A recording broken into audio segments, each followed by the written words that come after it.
إن الحمد لله نحمده ونستعينه ونستغفره ونعوذ بالله من شرور أنفسنا ومن سيئات أعمالنا من يهده الله فلا مضل له ومن يضلله فلا هادي له وأشهد أن لا إله إلا الله وحده لا شريك له وأشهد أن محمدا عبده ورسوله صلى الله تعالى عليه وعلى آله وصحبه وسلم تسليما كثيرا أما بعد فأعوذ بالله من الشيطان الرجيم بسم الله الرحمن الرحيم والصافات صفا فالزاجرات زجرا فالتاليات ذكرا إن إلهكم لا واحد رب السماوات والأرض وما بينهما ورب المشارق إن زينا السماء الدنيا بزينة الكواكب وحفظا من كل شيطان مارد لا يسمعون إلى الملأ الأعلى ويقذفون من كل جانب دهورا ولهم عذاب واصف دهورا ولهم عذاب واصب إلا من خطف الخطفة فأتبعه شهاب ثاقب আল্লাহ পাক রব্বুল আলামিনের সমস্ত প্রশংসা যে আল্লাহ পাক সব কিছু সৃষ্টি করেছেন এবং আল্লাহ পাক রব্বুল আলামিন একমাত্র তার বান্দাদের হেফাজত করে থাকেন। আল্লাহ পাক যার হেফাজত করতে চান তাকে কেউ নষ্ট করতে পারে না, ধ্বংস করতে পারে না। সালাত এবং সালাম নাযিল প্রিয় নবী সাল্লাল্লাহু আলাইহি ওয়াসাল্লামের প্রতি, যাকে আল্লাহ পাক রব্বুল আলামিন কোরআনে কারীমের ওয়াহী দিয়ে সম্মানিত করেছেন এবং এই ওয়াহীর আল্লাহ পাক হেফাজত করেছেন। আজকে তাফসীর হবে সূরা সাফফাতের। সূরা সাফফাত, এই সূরার আজকে তাফসীর শুরু করব। আল্লাহ পাক রব্বুল আলামিন এই সূরা শুরু করেছেন ওয়াসাফফাতে সাফফা দিয়ে। এই সাফফাত থেকে এই সূরার নাম হয়েছে সূরা সাফফাত। সাফ মানে হচ্ছে কাতার বা লাইন। সাফ মানে হচ্ছে কাতার, যে নামাজের কাতার হয়ে থাকে, বা লাইন, সারি। আর আল্লাহ পাক শপথ করেছেন এমন এক ফেরেশতা দলের যারা সারিবদ্ধ হয়ে আল্লাহর সামনে দাঁড়ায়, আল্লাহ পাকের ইবাদত বন্দেগী করে, আল্লাহ পাকের আদেশ পালনের জন্য প্রস্তুত থাকে, তাদের শপথ করেছেন এই আয়াতের বা এই সূরার প্রথম আয়াতে। সুতরাং এই নামে নামকরণ হয়েছে এই সূরার। আল্লাহ পাক কয়েকটি গুণ উল্লেখ করেছেন ফেরেশতাদের, সাফাত, জাজেরা, তালিয়াত, এই তিনটি গুণ মালায়েকাদের, ফেরেশতাদের। যেমন আব্দুল্লাহ বিন মাসউদ রাদিয়াল্লাহু তাআলা আনহু সাহাবী এই আয়াতগুলির তাফসীরে উল্লেখ করেছেন যে এগুলি হচ্ছে মালায়েকা ফেরেশতাদের সিফাত, ফেরেশতাদের গুণ। ওয়াসাফাতে সাফা, ওয়া হচ্ছে শপথের জন্য। ওয়াসাফাতে সাফা মানে ওয়া উকসিমু বিসাফাতে সাফা, আমি আল্লাহ শপথ করছি এমন মালায়েকার, এমন ফেরেশতাদের যারা সারিবদ্ধ হয়ে দাঁড়িয়ে থাকে আল্লাহ পাকের ইবাদতে, আল্লাহ পাকের আদেশ পালনের উদ্দেশ্যে। ওয়াসাফাতে সাফা, সফ মানে কাতার, ওখান থেকে সাফাত হচ্ছে জামা বা বহুবচন। ফাজ্জাজিরাতে জাজরা, অতঃপর ওই সব ফেরেশতাদের আমি শপথ করছি যারা ধমক দিয়ে তাড়িয়ে থাকে মেঘকে। মিকাইল এবং তার সাথী সঙ্গী ফেরেশতারা, অসংখ্য ফেরেশতা মিকাইলের নেতৃত্বে রয়েছে, যারা মেঘের দায়িত্বে রয়েছে, মেঘমালার দায়িত্বে, বৃষ্টি বর্ষণের দায়িত্বে। এই মেঘমালাকে যেই এলাকায় আল্লাহ পাকের হুকুম হয় বৃষ্টি বর্ষণের, সেই এলাকায় তাড়িয়ে নিয়ে যায়। এই গুণটি এখানে উল্লেখ করা হয়েছে, ফাজ্জাজিরাত জাজরা। অতঃপর আমি আল্লাহ শপথ করি ওই সব ফেরেশতা মালায়েকাদের যারা ধমক দিয়ে, জাজর মানে হচ্ছে ধমক দেওয়া, তো যারা ধমক দিয়ে তাড়িয়ে নিয়ে যায় আল্লাহ পাকের এই মেঘমালাকে আর এছাড়া অন্য কিছুকে, যে সম্পর্কে আল্লাহ পাকের আদেশ হয়। ফাত্তালিয়াতে যিকরা, তালিয়া তেলাওয়াত, তেলাওয়াত মানে হচ্ছে আবৃত্তি করা, এই জন্য কোরআন তেলাওয়াত বলা হয় কোরআন পাঠকে। আর যিকর মানে হচ্ছে উপদেশ। অতঃপর আমি আল্লাহ শপথ করি ওই সব ফেরেশতা, ওই সব মালায়েকার যারা আল্লাহ পাকের উপদেশ তেলাওয়াত করে থাকে, আবৃত্তি করে থাকে। আল্লাহ পাকের উপদেশের, আল্লাহ পাকের বাণীর তেলাওয়াত করে থাকে, আবৃত্তি করে থাকে। তেলাওয়াত করা শেখ ইবনে উসাইমিন রহমতুল্লাহ আলাইহি তার কিতাব মাজালিসে শাহরে রমাদান, রমজান মাসের সম্পর্কে তার একটি সুন্দর কিতাব রয়েছে, শুধু রমজান সংক্রান্ত আর রোজা সংক্রান্ত। তাতে তিনি উল্লেখ করেছেন তেলাওয়াতের একটা অধ্যায়ে যে তেলাওয়াত হচ্ছে দুই প্রকার। তেলাওয়াত হচ্ছে দুই প্রকার, একটা হচ্ছে শব্দের তেলাওয়াত আর একটা হচ্ছে তেলাওয়াত অর্থের তেলাওয়াত। শব্দের তেলাওয়াত তেলাওয়াতুল লফজি মানে কোরআন পাঠ করা, কোরআন তেলাওয়াত করা মানে কোরআন পাঠ করা। আমাদের দেশের মানুষেরা কোরআন তেলাওয়াত মানে কোরআনের শুধু শব্দের তেলাওয়াত পাঠ করাটাকে বুঝে, এর বেশি কিছু বুঝে না। বাস এতটুকু আমাদের দেশের মানুষের দৌড়। তেলাওয়াত তালায়াতুল মানে ফলো করা, এজন্য আরবিতে ওয়াহিদ তিলওয়াল আখার মানে এককে অপরের পিছনে, এটাকে তেলাওয়া বলা হয়। তাহলে যে পিছনে থাকে, এই পিছনে থাকাটাকে তিলাওয়া বলা হয়। তাহলে আপনি কোরআনে কারীমের পিছনে পিছনে আছেন, অনুকরণ করছেন। তা আসল শব্দ শুধু শব্দের তেলাওয়াত নাই। তাহলে যদি শাব্দিক অর্থ দেখা যায় তিলাওয়াতের, তো শুধু শব্দের তেলাওয়াতের নাম তেলাওয়াত নাই। তেলাওয়াত এক প্রকারের তেলাওয়াত, যেটা বললাম যে তেলাওয়াতে লফজি বা শাব্দিক তেলাওয়াত, সেটা হচ্ছে কোরআন আবৃত্তি করা বা কোরআন পাঠ করা, রিসাইট করা, যেটাকে ইংরেজিতে বলে। আর এক তেলাওয়াত হচ্ছে তেলাওয়াতে মানবী মানে অর্থগত তেলাওয়াত। অর্থগত তেলাওয়াত মানে আল্লাহ পাক কোরআনে কারীমে যা বলেছেন তার অনুকরণ করা, তা আমল করা, বিশ্বাস করার হলে বিশ্বাস করা, ইবাদত হলে ইবাদত করা ওই রকম কোরআন মোতাবেক, আখলাক চরিত্রের বিষয়, লেনদেন আদান প্রদানের বিষয়, ব্যবসা বাণিজ্য হলে সেগুলি ফলো করা, হালাল তো করা, হারাম তো বেঁচে থাকা। এটা হচ্ছে মানবী তেলাওয়াত বা অর্থগত তেলাওয়াত। কোরআন কারীমের দুটো তেলাওয়াতের মধ্যে কোনটা বেশি গুরুত্বপূর্ণ? অর্থগত তেলাওয়াত। একজন মানুষ যদি শব্দের তেলাওয়াত, শব্দ মানে কোরআনের শব্দ নাও পড়তে পারে, যেমন অধিকাংশ বাংলা ভাষী কোরআন পড়তে পারে, কোরআন তো পড়তে আলিফ বাই জানে না, তাহলে কোরআনের শব্দের তেলাওয়াত করতে পারে না, তাহলে কি সে জাহান্নামী হয়ে মরবে? না। তাহলে শব্দের তেলাওয়াত করা বড়ই নেকির কাজ, বড় ইবাদত, এবং অনেক নেকি থেকে এই ব্যক্তি হতভাগা মাহরুম যে কোরআন তেলাওয়াত করতে পারে না, কিন্তু সে জাহান্নামের রাস্তায় নেই যদি তার অর্থগত তেলাওয়াত ঠিক থাকে। কোরআনে কারীমের তেলাওয়াতে মানবী অর্থগত তেলাওয়াত যদি ঠিক থাকে, অর্থগত তেলাওয়াত হচ্ছে কোরআনে কারীম অনুসরণ করা, ফলো করা, কোরআনে কারীম মেনে চলা। তাহলে একজন ব্যক্তি কোরআনের শব্দের তেলাওয়াত আলিফ লাম মিম যালিকাল কিতাবু লা রাইবা ফীহি হুদাল লিল মুত্তাকিন পড়তে পারে, ওয়াসসাফাতে সাফফা ফাযাজিরাতে যাজরা পড়তে পারে না, ইন্না ইলাহাকুম লাওয়াহিদ করতে পারে না, কিন্তু ইন্না ইলাহাকুম লাওয়াহিদ, নিশ্চয় তোমাদের ইলাহ মাবুদ উপাস্য হচ্ছেন এক। এই এক মানে আকিমুস সালাত তেলাওয়াত তো করতে পারে না কিন্তু সালাত কায়েম করে, আতুজ যাকাত তেলাওয়াত তো করতে পারে না কিন্তু যাকাত দেয়, কুতিবা আলাইকুমুস সিয়াম তেলাওয়াত তো করতে পারে না, শব্দ পড়তে পারে না কিন্তু সিয়াম রমজান মাসে রোজা রাখে। আতিমুল হাজ্জা ওয়ালিল্লাহি আলান নাস হিজ্জুল বাইত মান ইসতাতা ইলাইহি সাবিলা তেলাওয়াত তো করতে পারে না, মানে শব্দ পড়তে পারে না কিন্তু হজ ফরজে যে হজ করে, হারাম থেকে বেঁচে থাকে, যা আল্লাহ ফরজ ওয়াজিব করেছেন, আদেশ করেছেন তা পালন করে, তাহলে সেই ব্যক্তি মুসলিম কিনা? সেই ব্যক্তি আল্লাহ ভীরু মুত্তাকি কিনা? সে যখন মুসলিম মুমিন মুত্তাকি, তাহলে মুত্তাকিনদের জন্য আল্লাহ জান্নাত তৈরি করেছেন কিনা? ওইদাতুল মুত্তাকিন, জান্নাত মুত্তাকিনদের জন্য তৈরি করা হয়েছে। তো কোরআনে কারীমের আসল তেলাওয়াত হচ্ছে মানবী তেলাওয়াত মানে অর্থগত তেলাওয়াত।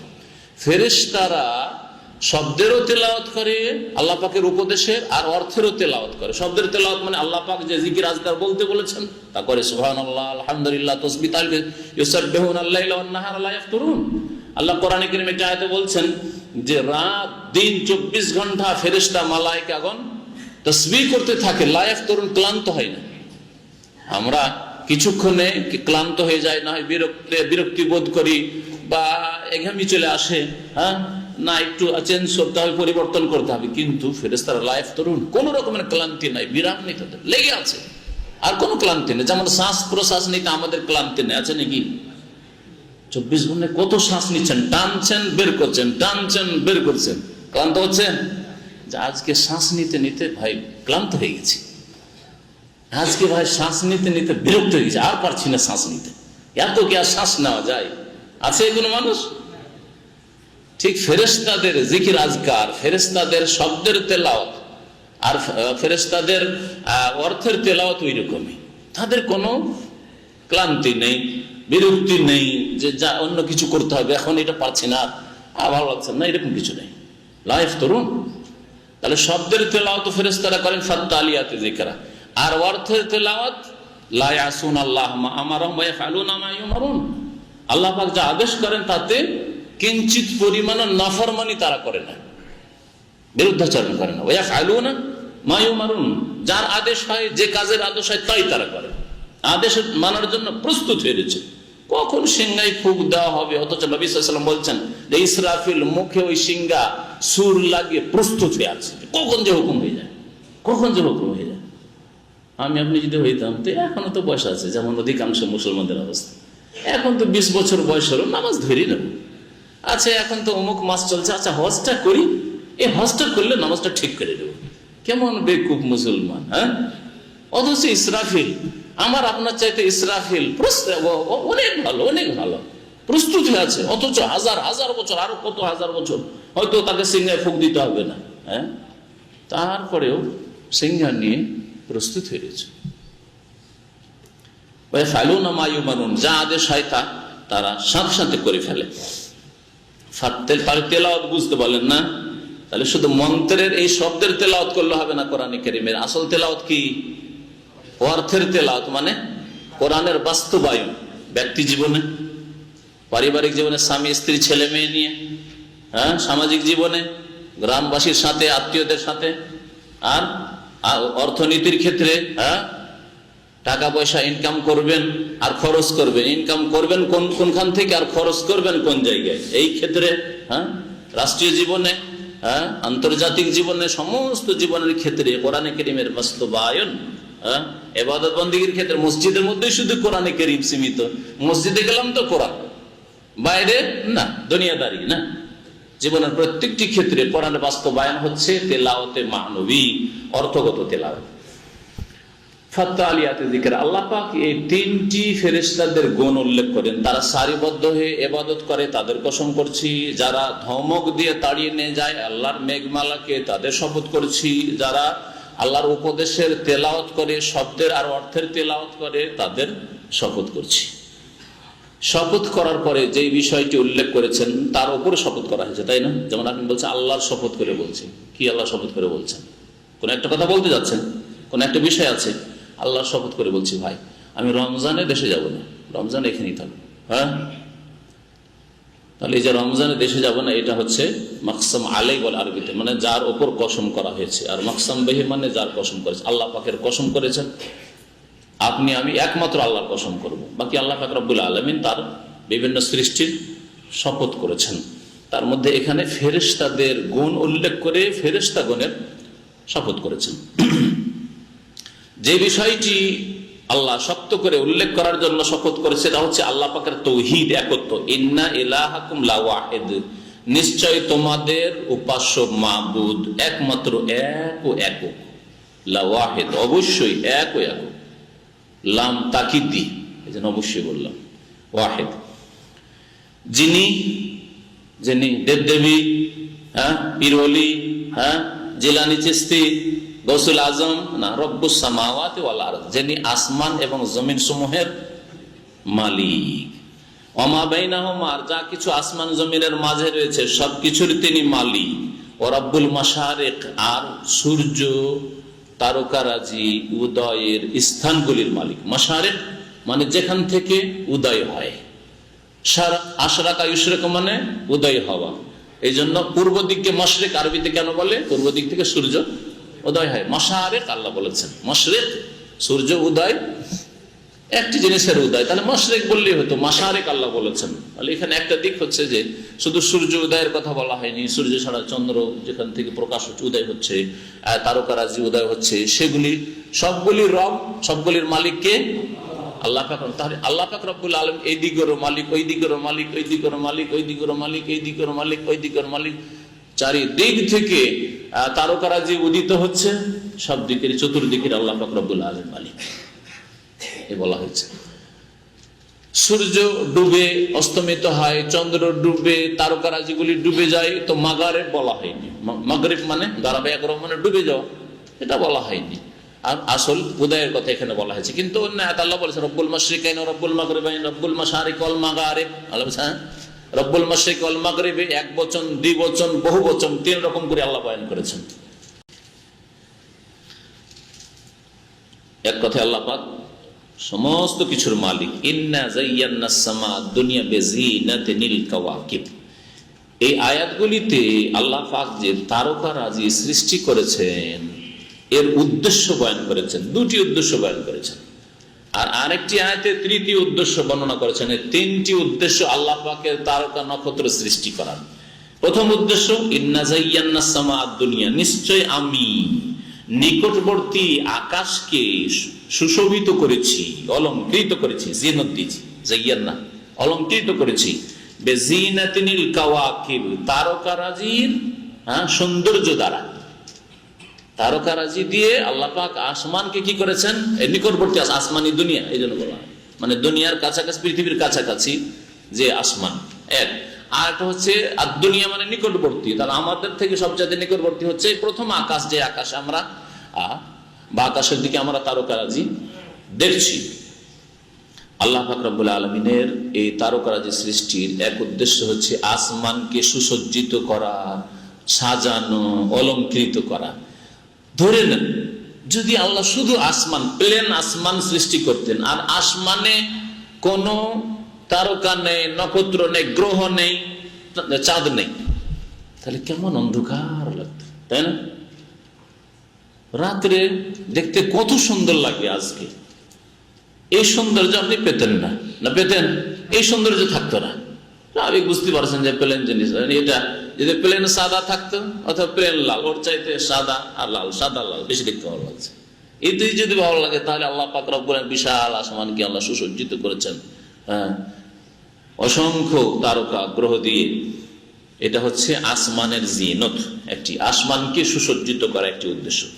দ্বিতীয় উদ্দেশ্য ওয়া হিফযাম মিন কুল্লি শাইতানিন মারিদ, আর সুরক্ষার ব্যবস্থা করেছেন আল্লাহ পাক মিন কুল্লি শাইতানিন মারিদ, প্রত্যেক বিদ্রোহী শয়তান থেকে। এই তারকারাজি আল্লাহ সৃষ্টি করেছেন আসমানকে বিদ্রোহী শয়তান থেকে হেফাজত করার উদ্দেশ্যে। আসমানের ওপর থেকে আল্লাহ পাকের সৃষ্টিগত ওহী হচ্ছে, আর আল্লাহ পাকের দিন শরীয়তের ওহী হচ্ছে। সৃষ্টিগত ওহী বললাম, আর কি বললাম? শরীয়তের ওহী। শরীয়তের ওহী কোরআনে কারীম। কোরআনে কারীম যখন বিশেষ করে নবী করিম সাল্লাল্লাহু আলাইহি ওয়াসাল্লামের উপর নাযিল হওয়া শুরু হলো, তখন বেশি বেশি উল্কাপিণ্ড দিয়ে আঘাত করা শুরু হলো এই শয়তান জিনদের উপর। কারণ জিনেরা ওপর ঊর্ধ্ব গগনে যেত, ওপর দিকে যেত, আর যাওয়ার পরে কান লাগিয়ে শুনত কি আলোচনা হচ্ছে। ওপর থেকে আল্লাহর ফয়সালা হয়েছে, ফেরেশতারা এক অপরের কাছ থেকে শুনছে, ওপরের ফেরেশতা থেকে নিচের ফেরেশতারা শুনতে শুনতে শুনতে প্রথম আকাশের ফেরেশতারা আলাপ আলোচনা করছে। আর তারপরে এই যে আকাশ, খোলা আকাশে অসংখ্য ফেরেশতা যারা ডিউটি দিলে আছে, পরস্পরকে জিজ্ঞাসা করছে। ফেরেশতার উপর ফেরেশতা, ফেরেশতার উপর ফেরেশতা জিজ্ঞাসা, আচ্ছা কি ফয়সালা হয়েছে, কি হয়েছে, আজকে কি হবে? আজকে অমুক লোক মরবে, আজকে কি হবে, অমুক লোকে যে ইলেকশন হচ্ছে অমুক লোক জিতবে, অমুক লোক হারবে, অমুক লোকের অধঃপতন হবে, ইত্যাদি সব আলোচনা। তাই আল্লাহ পাকের সৃষ্টিগত ওহী, আল্লাহ পাক ফেরেশতাদেরকে যে সৃষ্টিগত ওহী করছেন এই করো সেই করো, তাই না? কোন জায়গার উন্নতি, কোন জায়গার অবনতি, কোন জায়গার ধ্বংস, কোন জায়গায় এই ইত্যাদি। কাউকে আল্লাহ দুনিয়ায় প্রাণ দেবেন, হায়াত দেবেন, কারো মওত দেবেন ইত্যাদি। দুনিয়ার বহু ফয়সালা আল্লাহ পাক রব্বুল আলামিন কুল্লু ইয়াউমিন হুয়া ফি শান। আল্লাহ পাক প্রত্যেক দিন তার কাজে ব্যস্ত রয়েছেন। আর আল্লাহ পাকের কাজের ব্যস্ততা আমাদের মতো নাই, আল্লাহ পাকের মতো। মানে আল্লাহ পাকের আদেশ নিষেধ হইতে আছে, আদেশ নিষেধ হইতে আছে। আল্লাহ পাক রব্বুল আলামিন লা তাখুযুহু সিনাতুন ওয়ালা নাওম, আমরা কিছু বেশি ব্যস্ত হলে ক্লান্ত হয়ে পড়ি। আল্লাহ পাক রব্বুল আলামিনের না তন্দ্রা আছে, না ঘুম আছে, না ক্লান্তি আছে আল্লাহ পাকের। কিন্তু আল্লাহ পাকের কাজ করছেন আল্লাহ পাকের মতো। তো এই যে আল্লাহ পাকের সৃষ্টিগত ওহী, আদেশ নিষেধ হচ্ছে, এই হবে সেই হবে, এই করো সেই করো, ফেরেশতাদের এগুলি শোনার চেষ্টা করে। শুনে নিয়ে গণক শয়তান, মানুষদের মধ্য থেকে যে গণক শয়তানের রয়েছে, যারা ভবিষ্যৎবাণীর দাবি করে, আমরা ভবিষ্যৎবাণী করতে পারি, আমরা পীর ওলি ভণ্ড যারা রয়েছে, আমরা বলতে পারি কোন মরিদানের কি হবে না হবে, তোমার রোগ ভালো হবে না হবে, তোমার ছেলে মেয়ে হবে না হবে, এই শয়তানদের কানে পৌঁছে দেয় এই জিনেরা। তাহলে জিনের কারবার চলে ওখানে, হ্যাঁ পৌঁছে নেই। নবী করিম সাল্লাল্লাহু আলাইহি ওয়াসাল্লাম বলেছেন, একটা কথা শুনে আর 99টা বা 100টা তাতে বরং 100টা মিথ্যা তাতে মিশাই দিয়ে 101টা কথা বললে একটা সত্য হয়, 100টাই মিথ্যা হয়। কিন্তু লোকেরা 70টা বলে, মিথ্যার কথা বলে না যে অমুক বলেছিল এটা তো হয়নি, ওই 70টা বলে যে এইটা হয়েছে। কিন্তু কথাটা এসছে কোত্থেকে? ওই যে আসমানে ওহির আলোচনা চলছে, সেখান থেকে শয়তান শোনার চেষ্টা করে, শুনে গণককে বলেছে। হ্যাঁ, শয়তান, এই বিদ্রোহী শয়তান গণককে বলেছে। আর গণক মানে ওর নাম আপনাদের কাছে গণক হইতে হবে এটার জন্য, আপনাদের কাছে ওর নাম হইতো অলিউল্লাহ, পীরে কামেল হইতে পারে। কথা বুঝতে পেরেছেন? কিন্তু সে গণক। যেই ব্যক্তি ভবিষ্যৎবাণী করে, সে যত আলখাল্লার দাড়ি নিয়ে হোক আর ঢিলাঢালা পোশাক নিয়ে হোক, আর সেই ব্যক্তি যত বড় আপনার কাছে অলিউল্লাহ, সে হচ্ছে অলিউল শয়তান, শয়তানের বন্ধু, সেই জন্য শয়তান হয়ে কার আমাকে আপনাকে কখনো শয়তান জানাবে না, জানতে পারবে।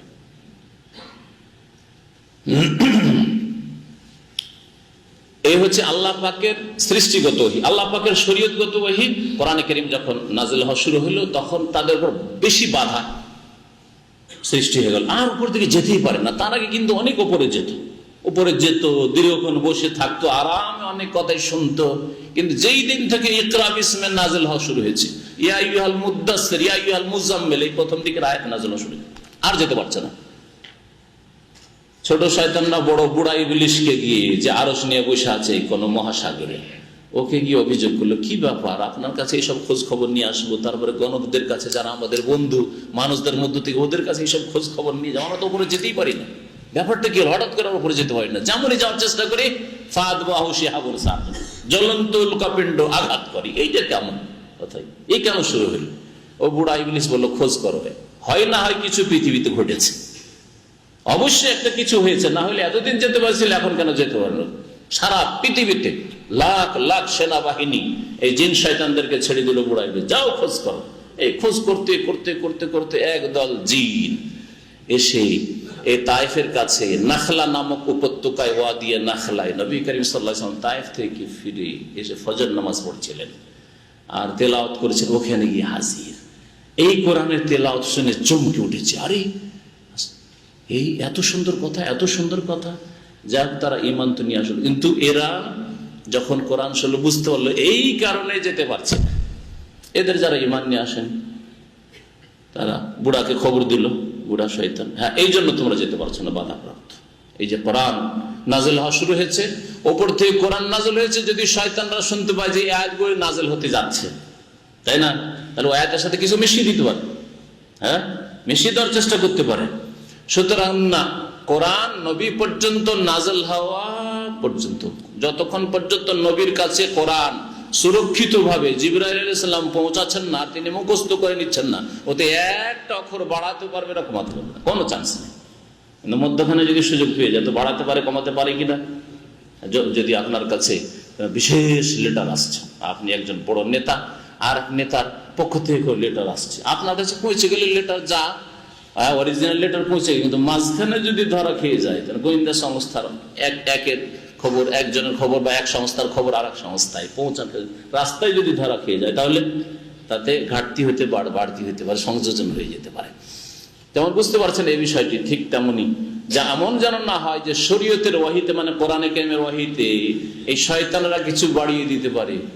সুতরাং ওইদিকে শুনেন না, নবীর কাছে ওহী আসার আগে আগেই, বা নবী সাল্লাল্লাহু আলাইহি ওয়াসাল্লামের কাছে ওহী তো চলে এসেছে, দ্রুত জিবরাইল নিয়ে চলে এসেছেন, কিন্তু ওগুলো আগেই ওরা শুনে ফেলেছে। ওইখানে যে আয়াত আসছে, ওতে আরো দু চারটি কথা নিজের পক্ষ থেকে শয়তান মিলিয়ে দিয়ে মুসলিমদের মাঝে ছড়িয়ে দিল, যেগুলি আয়াত, হ্যাঁ মানুষের রূপ ধরে আমি নবীর কাছে শুনেছি, আসলে সেগুলি আয়াত না। তাহলে কোরআনের হেফাজত হইতো না, কোরআন বিকৃত হয়ে যেত। যেমন ইহুদি নাসারাদের কিতাব তাওরাত ইনজিল ওরা বিকৃত করেছে, ওই রকম অবস্থা হইতো। ইন্না নাহনু নাযালনা যিকরা ওয়া ইন্না লাহু লাহাফিজুন, নিশ্চয় আমি কোরআনে কারীম উপদেশ নাজিল করেছি, আর নিঃসন্দেহে আমি তার হেফাজত করব। আল্লাহ পাক এইভাবে হেফাজত করেছেন। ওয়া হিফজাম মিন কুল্লি শাইতানিন মারিদ, আকাশ পথকে আল্লাহ পাক হেফাজত করেছেন, যাতে করে আল্লাহর সৃষ্টিগত ওহী বা শরীয়তের ওহী সুরক্ষিত থাকে প্রত্যেক বিতাড়িত শয়তান থেকে, বিদ্রোহী শয়তান থেকে। তৃতীয় উদ্দেশ্য কি? তারকা সৃষ্টি করা, সৌন্দর্য হয়ে গেল, হ্যাঁ এটা তো আমরা ছোটকালে ভূগোল বিজ্ঞানে পড়েছি। দিক নির্ণয় করা, প্রাচীন যুগে লোকেরা ধ্রুব তারা দেখে দিক নির্ণয় করতো, এগুলো পড়েননি না? তারকা দেখে দিক নির্ণয়। তারপরে আমরা ছোটকালে ঘড়ি, গ্রামে ঘড়ি টড়ি ছিল না, ঘড়ি একজনের বাড়িতে, কোথায় আর ঘড়ি? তাহলে সাহারি খাবে, সাহারি রান্না করবে, রোজা ধরবে, এইসব রান্না করতে উঠবে, রাত 12টা হলো না 1টা হলো, কেমন করে বুঝতো? অমুক তারকা, তারকা উঠেছে কেন? শুক তারকাটা উঠেছে, কত দূর উঠেছে, এত দূর উঠলে ফজর হয়ে যায়। আর এই টাইম নেই, তাতে যা আছে তাই খার, ভাত রান্নার সময় নেই। মা খালাদের কাছ থেকে সব শুনতাম। হুয়াল্লাযী জাআলা লাকুমুন নুজুমা লিতাহতাদু বিহা ফি যুলুমাতিল বাররি ওয়াল বাহর। আল্লাহ বলছেন হুয়াল্লাযী জাআলা লাকুমুন নুজুম, আল্লাহ সেই সত্তা যিনি তোমাদের জন্য তারকারাজি সৃষ্টি করেছেন, লিতাহতাদু বিহা, যা দিয়ে তোমরা দিক নির্ণয় করবে, রাস্তা পাবে, ফি যুলুমাতিল বাররি ওয়াল বাহরি, স্থলের অন্ধকারে, স্থলের মরুভূমিতে সফর করছেন, কিছু বুঝতে পারেন না, যাচ্ছেন মক্কা, উটের পিঠে। উটের যুগে যদি হইতেন আপনি আর আমি, তাহলে কোন দিকে যাব? লাইট এখনকার যুগের মতো না, সিগন্যাল দেওয়া আছে, দাম্মাম, এটা রিয়াজ, এটা খাবজি দেওয়া আছে? ছিল তখন? কিছুই ছিল না। তাহলে কেমন করে বুঝবেন যে আমরা শাম দেশ থেকে আসছি আর মদিনার দিকে যাচ্ছি বা মক্কার দিকে যাচ্ছি? না উল্টো দিকে লোহিত সাগরে ডুবতে যাচ্ছি? কেমন করে বুঝবে তারা? লিতাহতাদু বিহা ফি যুলুমাতিল বারর, স্থলের মরুভূমির অন্ধকারে, যাতে করে তোমরা দিক নির্ণয় করতে পারো, রাস্তা পেতে পারো। ওয়াল বাহর, যুলুমাতিল বাররি ওয়াল বাহর, সমুদ্র পথে। আজকেও সমুদ্র পথে বোঝাই মুশকিল, সমুদ্র পথে জাহাজ। আজকাল তো না হয় রাডার ইত্যাদি হয়েছে, যখন এসব ছিল না কেমন করে বুঝতেন? কেমন করে বুঝবেন? ইংরেজরা, ব্রিটিশরা, ইস্ট ইন্ডিয়া কোম্পানি কলকাতায় এসে ঢুকলো, তারপরে আসছিল কোথায় আর চলে গেল কোথায়, আর আমেরিকা গিয়ে পৌঁছে গেল। আর এটা একটা দেশ আছে আমেরিকা আবিষ্কার হলো, শুনেছেন না শোনেননি? তো এই যে রাস্তা পাওয়া, যদি এই দিক নির্ণয়ের ব্যবস্থা না থাকতো, তাহলে ব্রিটিশরা আসছিল ভারত আক্রমণের জন্য, ব্যবসার নাম দিয়ে এখানে ডাকাতি করার জন্য, ছিনতাই করে নিয়ে যাওয়ার জন্য, আর দেশ দখল করার জন্য। তারা কোথা থেকে কোথায় চলে যেত, রাস্তায় পেত না। কত দল যে কোন, আর কত সেনাবাহিনী যে কোনখান থেকে কোনখানে পৌঁছে যেত, আসল গন্তব্যস্থানে পৌঁছিতে পারতাম। সৎ উদ্দেশ্য হোক অথবা অসৎ উদ্দেশ্য হোক, মানুষ এই তারকারাজি দিয়ে দিক নির্ণয় করে থাকে। ফি যুলুমাতিল বাররি ওয়াল বাহর, স্থলের অন্ধকারে আর জলের অন্ধকারে। আল্লাহ পাক বলেছেন, আল্লাহ পাক ইরশাদ করেছেন, লা ইয়াসমাউনা ইলাল মালাইল আলা, যাতে করে এই বিদ্রোহী শয়তানরা না শুনতে পারে। যাতে করে, বা ইয়াতাসাম্মাউনা থেকে, যাতে করে তার না শুনতে পারে ইলাল মালাইল আলা, ঊর্ধ্ব জগতের কথা। ঊর্ধ্ব জগতের কথা মানে আসমান থেকে যে ফয়সালা হচ্ছে, ফেরেশতাদের কথা না শুনতে পারে। ওয়া ইউকযাফুনা মিন কুল্লি জানিব, আর তারপরেও যদি চেষ্টা করতো শোনার, যে উপর দিকে যাবো আর শুনবো, তাহলে নিক্ষেপ করা হইতো তাদের উপর মিন কুল্লি জানিব, চতুর্দিক থেকে। কি নিক্ষেপ করা হইতো? উল্কাপিণ্ড। উল্কাপিণ্ড জরুরি নয় যে তারকা আছে সে তারকা। এখানে একটা কথা মনে রাখেন, কারণ অনেক সময় তখন কনফিউশন হবে। এইরকম যেন না হয় যে আরে ওই তারকা খসে পড়ছে, না, ওই রকমের অনুরূপ জিনিস আল্লাহ পাক রব্বুল আলামিন দিয়ে, অনুরূপ তারকার মতো জিনিস দিয়ে, তারকার মতো আল্লাহ পাকের সৃষ্টি উল্কাপিণ্ড দিয়ে আল্লাহ পাক আঘাত করছেন এই শয়তানদের উপর। এই হচ্ছে এর অর্থ। আল্লাহ পাক ইরশাদ করছেন, ওয়া ইউকযাফুনা মিন কুল্লি জানিব, চারিদিক থেকে এদের উপর উল্কাপিণ্ড নিক্ষেপ করা হয়। দহুরান, তাদেরকে বিতাড়িত করার উদ্দেশ্যে। দহুরান মানে তাদেরকে বিতাড়িত করার উদ্দেশ্যে। ওয়ালাহুম আযাবুন ওয়াসিব, এবং এই জিন শয়তানদের জন্য, জিনদের মধ্যে যারা শয়তান তাদের জন্য বিরামহীন আযাব রয়েছে, শাস্তি রয়েছে। যারা শয়তান মানে আল্লাহর নাফরমান, কাফের, মুশরিক, বিদিন, বিধর্মী, পাপিষ্ঠ, অসৎ উদ্দেশ্য, সাহায্য করব গণকদের, জাদুঘরদের, এই ভণ্ড পীরদের, ওইসব কথা শুনে আসবো, আর তারা গায়েবের কথা বলবে ইত্যাদি, আর মানুষকে গোমরা করবে। আল্লাহ ছাড়াও কি অদৃশ্য জানে, গায়েবের কথা জানে। এদের জন্য কি রয়েছে? দহুরান। এদের জন্য এতে রয়েছে আল্লাহ পাকের লাঞ্ছনা, আল্লাহ পাক বিতাড়িত করেন এইসব শয়তান। ওয়ালাহুম আযাবুন ওয়াসিব, এবং এদের জন্য রয়েছে বিরামহীন আযাব, শাস্তি। ইল্লা মান খাতাফাল খাতফা, তবে এই শয়তান, বিদ্রোহী শয়তানদের মধ্য থেকে যারা ছো মেরে নিতে চায়, খাতাফা একটা মানে ছো মেরে না, মুরগি বাচ্চা ছো মেরে যে উঠিয়ে নিয়ে চিল বাজে, দেখেছেন না? দেখেন নাই? ছো মেরে তো বিতাড়িত শয়তান এত বাধা সত্ত্বেও আকাশ পথে যাওয়ার চেষ্টা করে এবং আল্লাহর ফয়সালা ফেরেশতারা আলাপ আলোচনা ঊর্ধ্ব গগনে করছে, ওইসব কথা ছো মেরে নিয়ে পালিয়ে আসার চেষ্টা করে।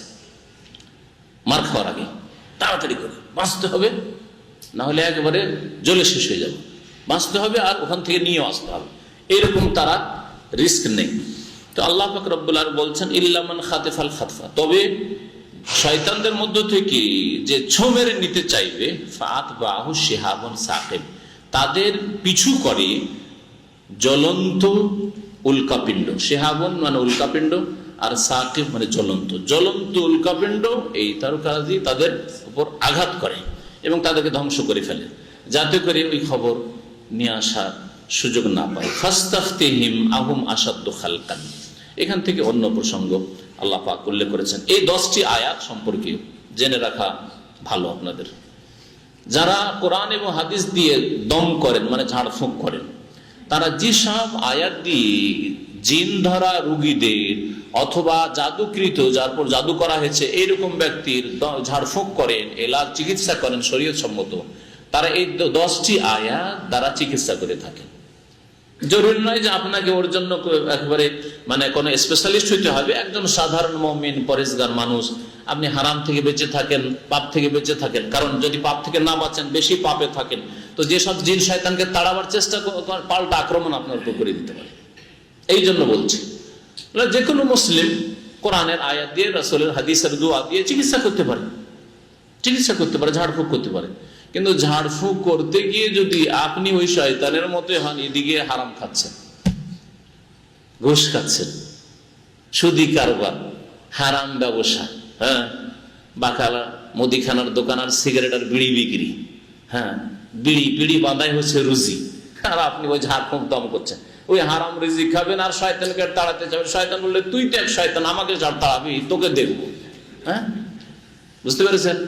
এই জন্য মুত্তাকি পরহেজগার মানুষ কোরআন এবং হাদিস দিয়ে, কোরআন আয়াত দিয়ে এবং রাসূলুল্লাহ সাল্লাল্লাহু আলাইহি ওয়াসাল্লামের হাদিসের দোয়া দিয়ে, যে কোনো দোয়া দিয়ে, যে কোনো আয়াত দিয়ে চিকিৎসা করতে পারে। তবে এই চিকিৎসার ক্ষেত্রে তারা বলেছেন যে সব আয়াতগুলিতে জিনের কথা, শয়তানের কথা এবং তাদের সম্পর্কে আল্লাহ পাক উল্লেখ করেছেন কিছু কথা, ওই আয়াতগুলি দিয়ে চিকিৎসা করা ভালো, ওই আয়াতগুলি দিয়ে চিকিৎসা করা ভালো। এই আয়াতগুলিতে শয়তানের কথা, শয়তান ঊর্ধ্ব আকাশে যাওয়ার চেষ্টা করে কিন্তু ব্যর্থ হয় এবং উল্কাপিণ্ড দিয়ে তাদেরকে ধ্বংস করা হয়, আঘাত করা হয়, এসব কথা যেহেতু উল্লেখিত রয়েছে, সুতরাং এই 10টি আয়াত পড়ে দম করা, জেনে ধরা রোগী, জাদু যার উপরে করা হয়েছে তার চিকিৎসা, এইসবের চিকিৎসার ক্ষেত্রে ভালো। আল্লাহ পাক ইরশাদ করেছেন তারপরে ফাস্তাফতিহিম, হে নবী সুতরাং তুমি তাদের জিজ্ঞাসা করো। ফাস্তাফতিহিম মানে তাদেরকে ফতোয়া জিজ্ঞেস করো। ইস্তিফতা মানে ফতোয়া জিজ্ঞেস করা। তো ফতোয়া জিজ্ঞাসা করা মানে কি? মাসলা জিজ্ঞেস করা। ফতোয়া মানে আলাদা কিছু না, ফতোয়া মানে শরীয়তের কোন মাসলা জিজ্ঞেস করা। এখানে শাব্দিক অর্থে ইস্তিফতা ব্যবহার হয়েছে, মানে তাদেরকে তুমি জিজ্ঞেস করো।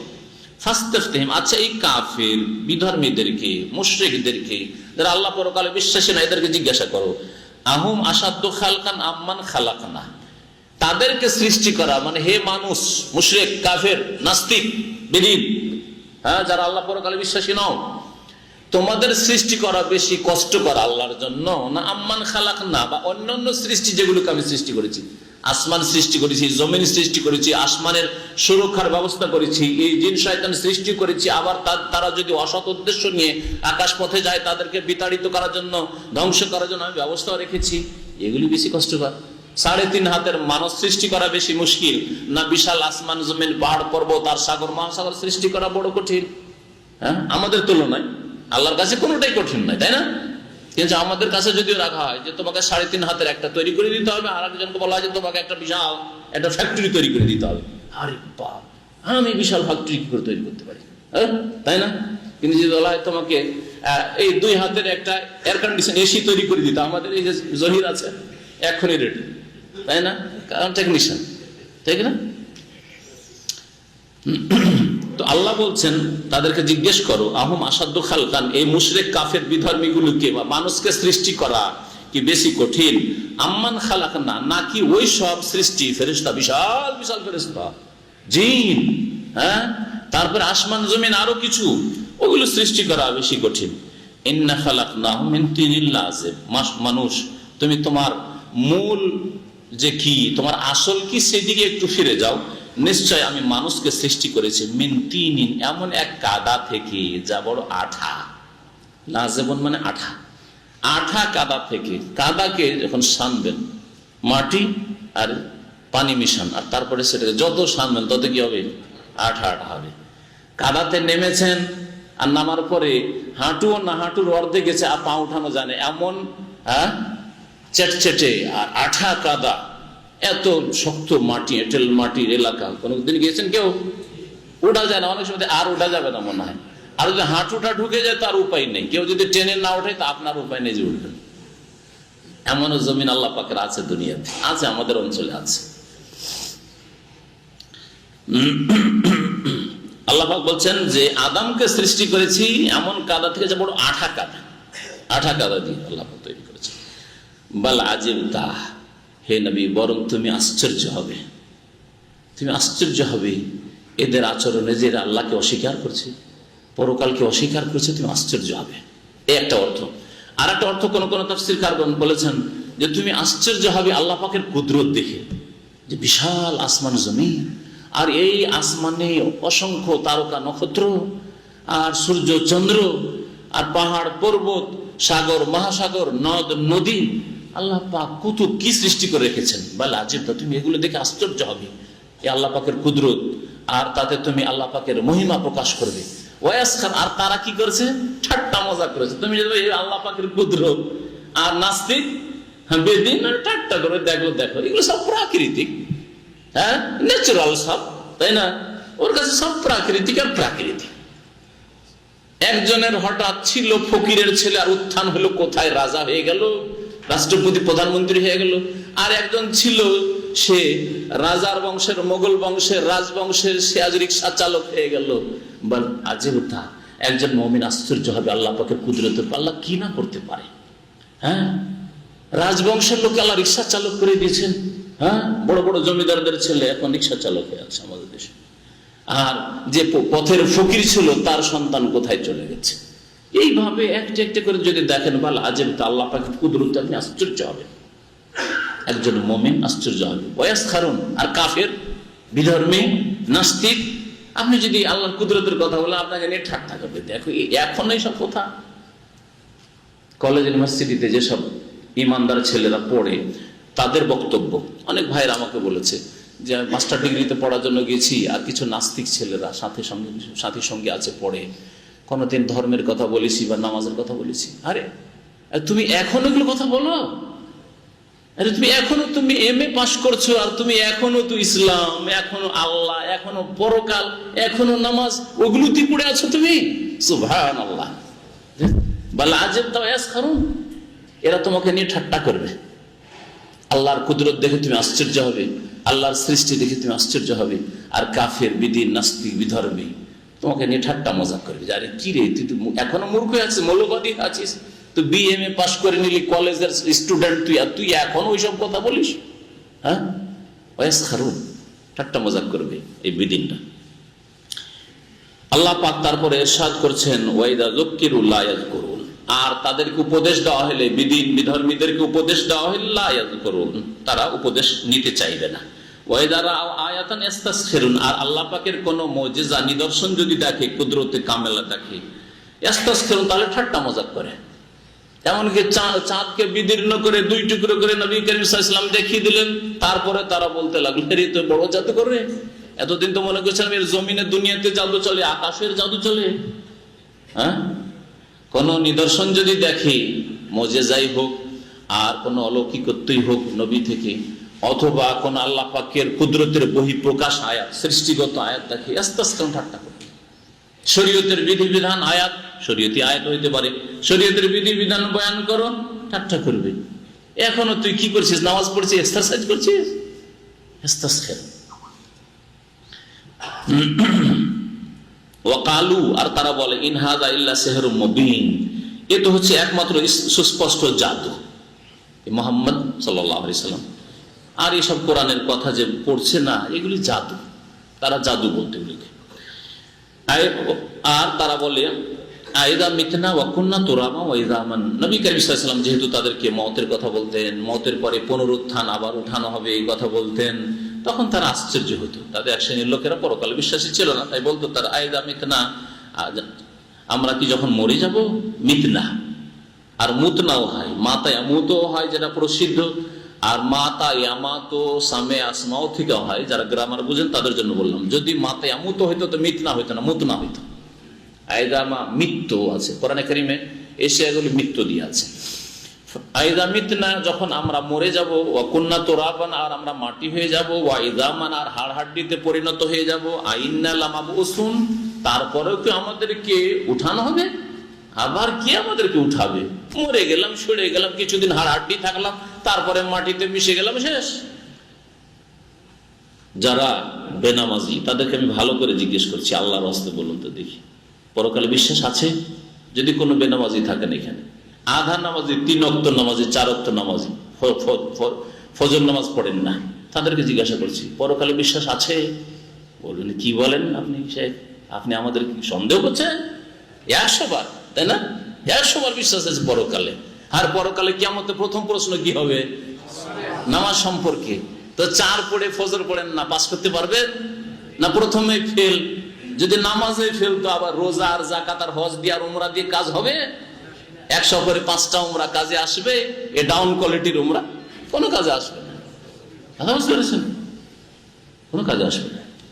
সুতরাং আল্লাহর রাস্তায় বিশ্বাসটা ভালো বিশ্বাস করেন। আপনার বিশ্বাস আপনাকে যেন বাধ্য করে নামাজ পড়তে বলতে না হয়। আপনাকে কেন বলতে হবে? কারণ আপনার মাথার ব্যথা, আপনাকে আপনার হিসাব দিতে হবে। আমি হিসাব দেবো আপনার, আমার হিসাব আপনি দেবেন। আপনাকে ওঠাবার জন্য আপনাকে বাধ্য করবে আপনার ঈমান, আপনার বিশ্বাস যে আল্লাহ নামাজ ছাড়া তো আমার কোনো উপায় নেই।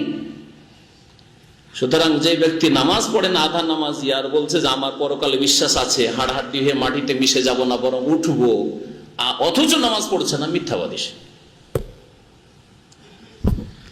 আল্লাহ পাক রব্বুল আলামিন তারপরে বলছেন মুশরিক কাফেরদের কথা, যারা পরকালে বিশ্বাসী ছিল না। আমাদের কি উঠানো হবে? এমনকি আমাদের বাপদাদাকে উঠানো হবে? আবাউনাল আউয়ালুন, আমাদের পূর্বেকার বাপদাদা পূর্বপুরুষদেরকে উঠানো হবে? কুল, হে নবী তুমি বলে তার নাম, হ্যাঁ অবশ্যই তোমাদেরকে উঠানো হবে, তোমাদের বাপদাদা 14 পিঢ়িকে উঠানো হবে, পূর্বপুরুষদেরকে উঠানো হবে। ও আনতুম দাখিরুন, আর তোমরা সেখানে লাঞ্ছিত হবে। যদি জবাবদেহি না করতে পারো আল্লাহর সামনে হাজির হয়ে, ফরজের জবাব দিতে পারলে না, ফরজ নামাজের, রোজার জবাব দিতে পারলেন না, যাকাতের জবাব দিতে পারলেন না, হজের জবাব দিতে পারলেন না, হারাম থেকে বেঁচে থাকার জবাব দিতে পারলেন না, হ্যাঁ, শিরক মুক্ত জীবন যাপনের জবাব দিতে পারলেন না, বিদআত মুক্ত জীবন যাপনের জবাব দিতে পারলেন না, তাওহীদ প্রতিষ্ঠাকারী সুন্নাতের অনুসারী হওয়ার ক্ষেত্রে জবাবদেহি করতে পারলেন না, ফেল করে গেলে, তাহলে আনতুম দাখিরুন, তোমরা লাঞ্ছিত, অপদস্থ হবে। ফাইন্নামা হিয়া জাজরাতুন ওয়াহিদা, এই বিশাল দুনিয়া, আর বিশাল দুনিয়াকে কত যে সাজাচ্ছে মানুষ নিজের পয়সা দিয়ে, তাই না? কত উঁচা উঁচা টাওয়ার তৈরি করি, আর কত টাকা খরচ করে কত সুন্দর করে যে সাজাচ্ছে, বড় বড় শহর দেখে। এই দিকটা আপনি চিন্তা করেন যে মানুষ কত খিদমতের লেগে আছে দুনিয়া। হ্যাঁ, এই দুনিয়া ধ্বংস হতে আল্লাহর একটি শব্দ লাগবে, সিঙ্গার, ফুক। আল্লাহ বলছেন ফাইন্নামা হিয়া জাজরাতুন ওয়াহিদা, সেটা একটি বিকট শব্দ হবে মাত্র, সিঙ্গার, একটি ফুক, আর সেই ফুকের বিকট একটি শব্দ মাত্র হবে। ফায়দা হুম ইয়ানজুরুনা, হঠাৎ করে তখন সবাই হাড় হাড্ডিতে গোশত লেগে সেজে আর আত্মা এসে উঠে, কবর থেকে উঠে তাকাবে, হইল কি, হইল কি। ফায়দা হুম ইয়ানজুরুন, তখন তারা তাকাতে থাকবে এদিকে সেদিকে। ওয়াকালু, সেই সময় বলবে অবিশ্বাসীরা, যারা পরকাল বিশ্বাস করতো না, পুনরুত্থান বিশ্বাস করতো না, আমরা তো মরে গেলাম, বাস পেট তো পেট, এই দুনিয়াটাই সবকিছু, দুনিয়াতে নেতৃত্ব পেলাম, পেট সুখী, জগৎ সুখী, ব্যাস, স্ত্রী সুখী, ছেলে মেয়ে সুখী, সব সুখী, যাদের এই অবস্থা ছিল, তখন বলবে হায় হায় সর্বনাশ। ওয়াকালু, তারা বলবে ইয়া ওয়াইলানা, হায় দুর্ভোগ, হায় আমাদের সর্বনাশ। হাযা ইয়াউমুদ্দিন, এটাই তো বিচার দিবস, এটাই তো হচ্ছে প্রতিদান দিবস। দিন মানে জাযা, এখানে দিন মানে এই দিন মানে ধর্ম নয়, দিন মানে হচ্ছে আল জাযা, মালিক ইয়াউমিদ্দিন, মানে মালিক ইয়াউমিল জাযা, প্রতিদান দিবসের মালিক আল্লাহ পাক রব্বুল আলামিন। ওখানে সূরা ফাতিহা যে দিন ব্যবহার হয়েছে, সেই দিন মানে হচ্ছে প্রতিদান, বদলা। আর ইন্নাদ-দীনা ইনদাল ইসলাম, ওই হচ্ছে দিন মানে জীবন বিধান, আল্লাহ প্রদত্ত বিধান। হাযা ইয়াউমুল ফাসল, এই হচ্ছে ফয়সালার দিন, চূড়ান্ত ফয়সালার দিন। আল্লাযী কুনতুম বিহি তুকাজ্জিবুন, যাকে তোমরা মিথ্যা মনে করতে। সুতরাং আল্লাহ পাকের হুকুম হবে উহশুরুল লাযিনা যালামু ওয়া আজওয়াজাহুম ওয়া মা কানু ইয়াবুদুন। ফেরেশতাদেরকে আল্লাহ হুকুম করবেন যে উহশুরুল লাযিনা যালামু, জালেমদেরকে একত্রিত করো, সমবেত করো, ধরো জালেমদেরকে এক জায়গায় করো। ওয়া আজওয়াজাহুম, এবং তাদের সাথী সঙ্গীদেরকে একত্রিত করো। এখানে আজওয়াজ, জৌজ মানে হচ্ছে জোড়া, সে স্ত্রী স্বামীর জোড়া, আর স্বামী হচ্ছে স্ত্রীর জোড়া। এই এক জোড়া, এই জন্য স্বামী স্ত্রীকে জৌজ বলা হয়, জৌজ স্বামীকে বলা হয়, জৌজ স্ত্রীকে বলা হয়। যদি ওইটাকে আরো যদি স্পষ্ট করে বলেন তো জৌজাতুন মানে স্ত্রী, আর জৌজ মানে স্বামী, কিন্তু জৌজ দুটোকে বলা হয়। মিন আয়াতিন খালাকালাকুম মিন আনফুসিকুম আজওয়াজা, তোমাদের আল্লাহ স্বামী স্ত্রী তৈরি করেছেন। আর এখানে জৌজ মানে একই রকমের লোক। তাহলে আল্লাহ পাক কিয়ামতের দিন আদেশ করবে, যখন সিংহায় ফুক হয়ে গেল হাসরের মাঠে, উহশুরুল লাযিনা যালাম, বিশেষ করে জালেমদেরকে এক জায়গায় করো। ওয়া আজওয়াজাহুম, এবং তাদের সাথী সঙ্গীদেরকে একত্রিত করো। আকীদার ক্ষেত্রে সাথী সঙ্গী, ইবাদতের ক্ষেত্রে সাথী সঙ্গী, আখলাক চরিত্রের ক্ষেত্রে সাথী সঙ্গী, ক্রাইম অপরাধের ক্ষেত্রে সাথী সঙ্গী। কি বুঝলেন? বুঝলেন আমার কথা? মুশরিক গ্রুপ, পৌত্তলিক একদিকে, কবর মাজার পূজারী একদিকে, বিদআতপন্থী একদিকে, মানবরচিত বিধানের বিশ্বাসী একদিকে। একসাথে হও তোমরা। তোমরা এই মানবরচিত বিধানের জন্য যে মেহনত করেছো, যদি আল্লাহর দিন কোরআন কারীমের খিদমতের জন্য একটু মেহনত করতে না করো, ওই রকমই এখন তরিকতলা, যত তরিকতলা একদিকে, বেনামাজি একদিকে, বেরোজাদার একদিকে, জালেমদেরকে, আর তাদের সাথী সঙ্গীদেরকে, যাকাত দেয়নি, যারা যাকাতে বখিল, এদেরকে এক দলে, হজ ফরজ হজ করেনি এক দলে, এদেরকে তরিকতলারা আসেন এখন, যত তরিকাত আল্লাহর নবীর তরিকা ছাড়া বাকি যতগুলি তরিকা সবগুলিকে বলে এক দল করো, এদেরকে আলাদা আলাদা, সাথী সঙ্গীদেরকে, নেতার ভক্ত একদিকে করা। অমাকামে আবুদুন, আর যেসবের তারা ইবাদত বন্দেগী করতো, পুজো করতো আল্লাহকে বাদ দিয়ে মিন দুনিল্লাহ, ফাহদুহুম ইলা সিরাতিল জাহিম, আর এদেরকে রাস্তা দেখিয়ে দাও, জাহান্নামের রাস্তা। জাহান্নাম কোন দিকে আছে এদেরকে ভালো করে দেখিয়ে দাও, জাহান্নামের দিকে ধাক্কা দাও, এদেরকে নিয়ে যাও জাহান্নামের দিকে। জাহান্নামে নিয়ে যাওয়ার আগে কি আর বিচার হবে না?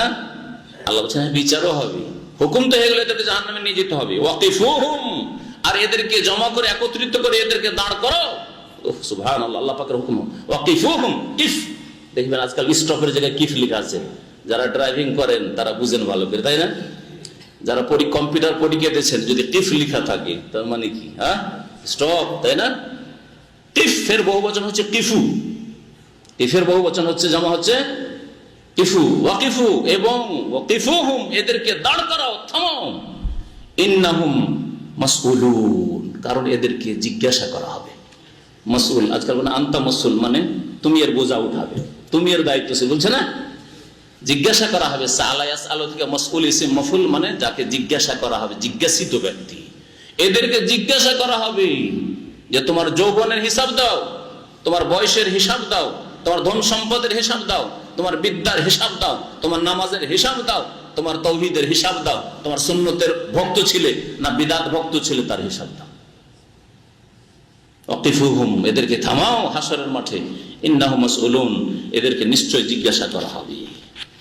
আল্লাহ পাক যখন এই অপরাধীদেরকে দলে দলে হাজির করবেন আর জমা করবেন ফেরেশতাদেরকে দিয়ে, তখন একে অপরকে, সব এক জায়গায় হয়েছে, আল্লাহ এদেরকে জিজ্ঞেস করবেন, মা লাকুম লা তানাসারুন, কি হয়ে গেছে, এখন চুপ হয়ে বসে আছো কেন? লা তানাসারুন, এক অপরের সাহায্য করতে পারো না? বাতিলে সাহায্য করেছিলে, মিছিল আর ভাঙচুরে তো খুব সহযোগিতা করেছিলে, বাতিল কাজে, শিরক বিদআতে খুব ওরসের দল পাকাইতে খুব সাহায্য করেছিলে, লাখ লাখে হাজির হয়েছিলে, দেশের আনাজ কানাজ থেকে, বিদেশ থেকেও আজমিরে পৌঁছেছিলে। লাতানা সারুন, এখানে তো সাপোর্ট করো, সহযোগিতা করো, তোমাদের এগুলো তো সাথী সঙ্গী সব। মালাকুম কি হয়ে গেছে তোমাদের, লা তানাসারুন, একে অপরের সাহায্য করতে পারো না। বাল হুমুল ইয়াওমা মুস্তাসলিমুন, বরং সাহায্য কোথায় করবে, আজকে তোমরা আত্মসমর্পণ করবে। আজকে তোমরা আত্মসমর্পণ করেছো, আজকে সারেন্ডার করা ছাড়া তোমাদের কোনো উপায় নেই। ইস্তিসলাম মানে হচ্ছে আত্মসমর্পণ করা। ওয়াকবালা বাযুহুম আলা বাযিন ইয়াতাসাআলুন, আর তারা মুখোমুখি হবে। আকবালা বাযুহুম আলা বাযিন মানে তারা সামনাসামনি হবে, একে অপরের মুখোমুখি হবে, সামনাসামনি হবে। ইয়াতাসাআলুন, আর পরস্পরকে জিজ্ঞেস করবে। কালু, তারা বলবে। একদল, এর আগের আয়াত গত সপ্তাহে বা তার আগে সপ্তাহে আলোচনা হয়েছে, একদল ভক্ত আর আরেকদল হচ্ছে নেতারা। কালু, তারা বলবে, ইন্নাকুম কুনতুম তাতুনানা আনিল ইয়ামিন। সাধারণ লোকেরা, ভক্তরা নেতাদেরকে বলবে। কালু মানে বলবে সাধারণ লোকেরা, যারা অন্ধ অনুকরণ করেছে, আল্লাহর কথা কোরআনে কারীম বাদ দিয়ে, রাসূলের হাদিস আর সুন্নাত আদর্শ বাদ দিয়ে অন্ধভাবে আমাদের হুজুররা বলেছেন, আমাদের মুরব্বীরা বলেছেন, আমাদের তরিকতের পীর মাশায়েখ বলেছেন, আমাদের নেতারা বলেছেন, ধর্মীয় নেতা বা রাষ্ট্রীয় নেতা ইত্যাদি বাতিল কথা, কোরআন হাদিস বিরোধী কথা বলেছেন। ওই ক্ষেত্রে যদি কোরআন হাদিসের কথা, আল্লাহ পাক এবং রাসূলের কথা হয়, তাহলে তো কোনো কথাই নেই। কারণ এটা আল্লাহ এই জন্য নাযিল করেছেন যে তোমরা কোরআন হাদিস মোতাবেক জীবন যাপন করবে। কিন্তু কোরআন এবং হাদিস বাদ দিয়ে উপেক্ষা করে যদি মানুষের কথা মানো, তখন এই নেতাদেরকে ভক্তরা ধরবে, তিরস্কার করবে, আর ভক্তরা নেতাদেরকে তিরস্কার করবে, পরস্পরকে তিরস্কার করতে থাকবে। কালু, তারা বলবে, মানে ভক্তরা বলবে, ইন্নাকুম কুনতুম তাতুনানা আনিল ইয়ামিন, তোমরাই তো আমাদের কাছে এসেছিলে গো আনিল ইয়ামিন, জবরদস্তি। আরে তোমাদের কথা শুনতাম না, জবরদস্তি তারা ঘরে ঘরে এসে আমাদেরকে গুমরাহ করেছে, বাড়িতে বাড়িতে এসে গুমরাহ করেছে। তোমরা এই করো সেই করো, কে মিলাদ করবে, কতটা মিলাদ, এই গ্রামে কতটা মিলাদ পেলাম, মিলাদের ব্যবসা। কালকে এক ভাই বলছিল, আমি ভাবছিলাম যে শবে বরাতে শুধু হালুয়া রুটিরই ব্যবসা হয়, না, বলছে যে বিরাট মিলাদের ব্যবসা হয়। এক এক মোল্লা কত শত মিলাদ এক রাতে করে, তো এত টাকার লাভ কি করে বা ছাড়বে বিনা পুঁজির ব্যবসা, যাতে কোনো পুঁজি ইনভেস্ট করতে হয় না, সরকারি লাইসেন্সও লাগে না, কিছুই লাগে না, বিনা পুঁজির ব্যবসা। কি জন্য এই শবে বরাত ছাড়বে? কোরআনে না থাক, হাদিসে না থাক, পেটে তো আছে, পেটে নাই, কারণ পেটের ব্যবসা তো করতে হবে। জি,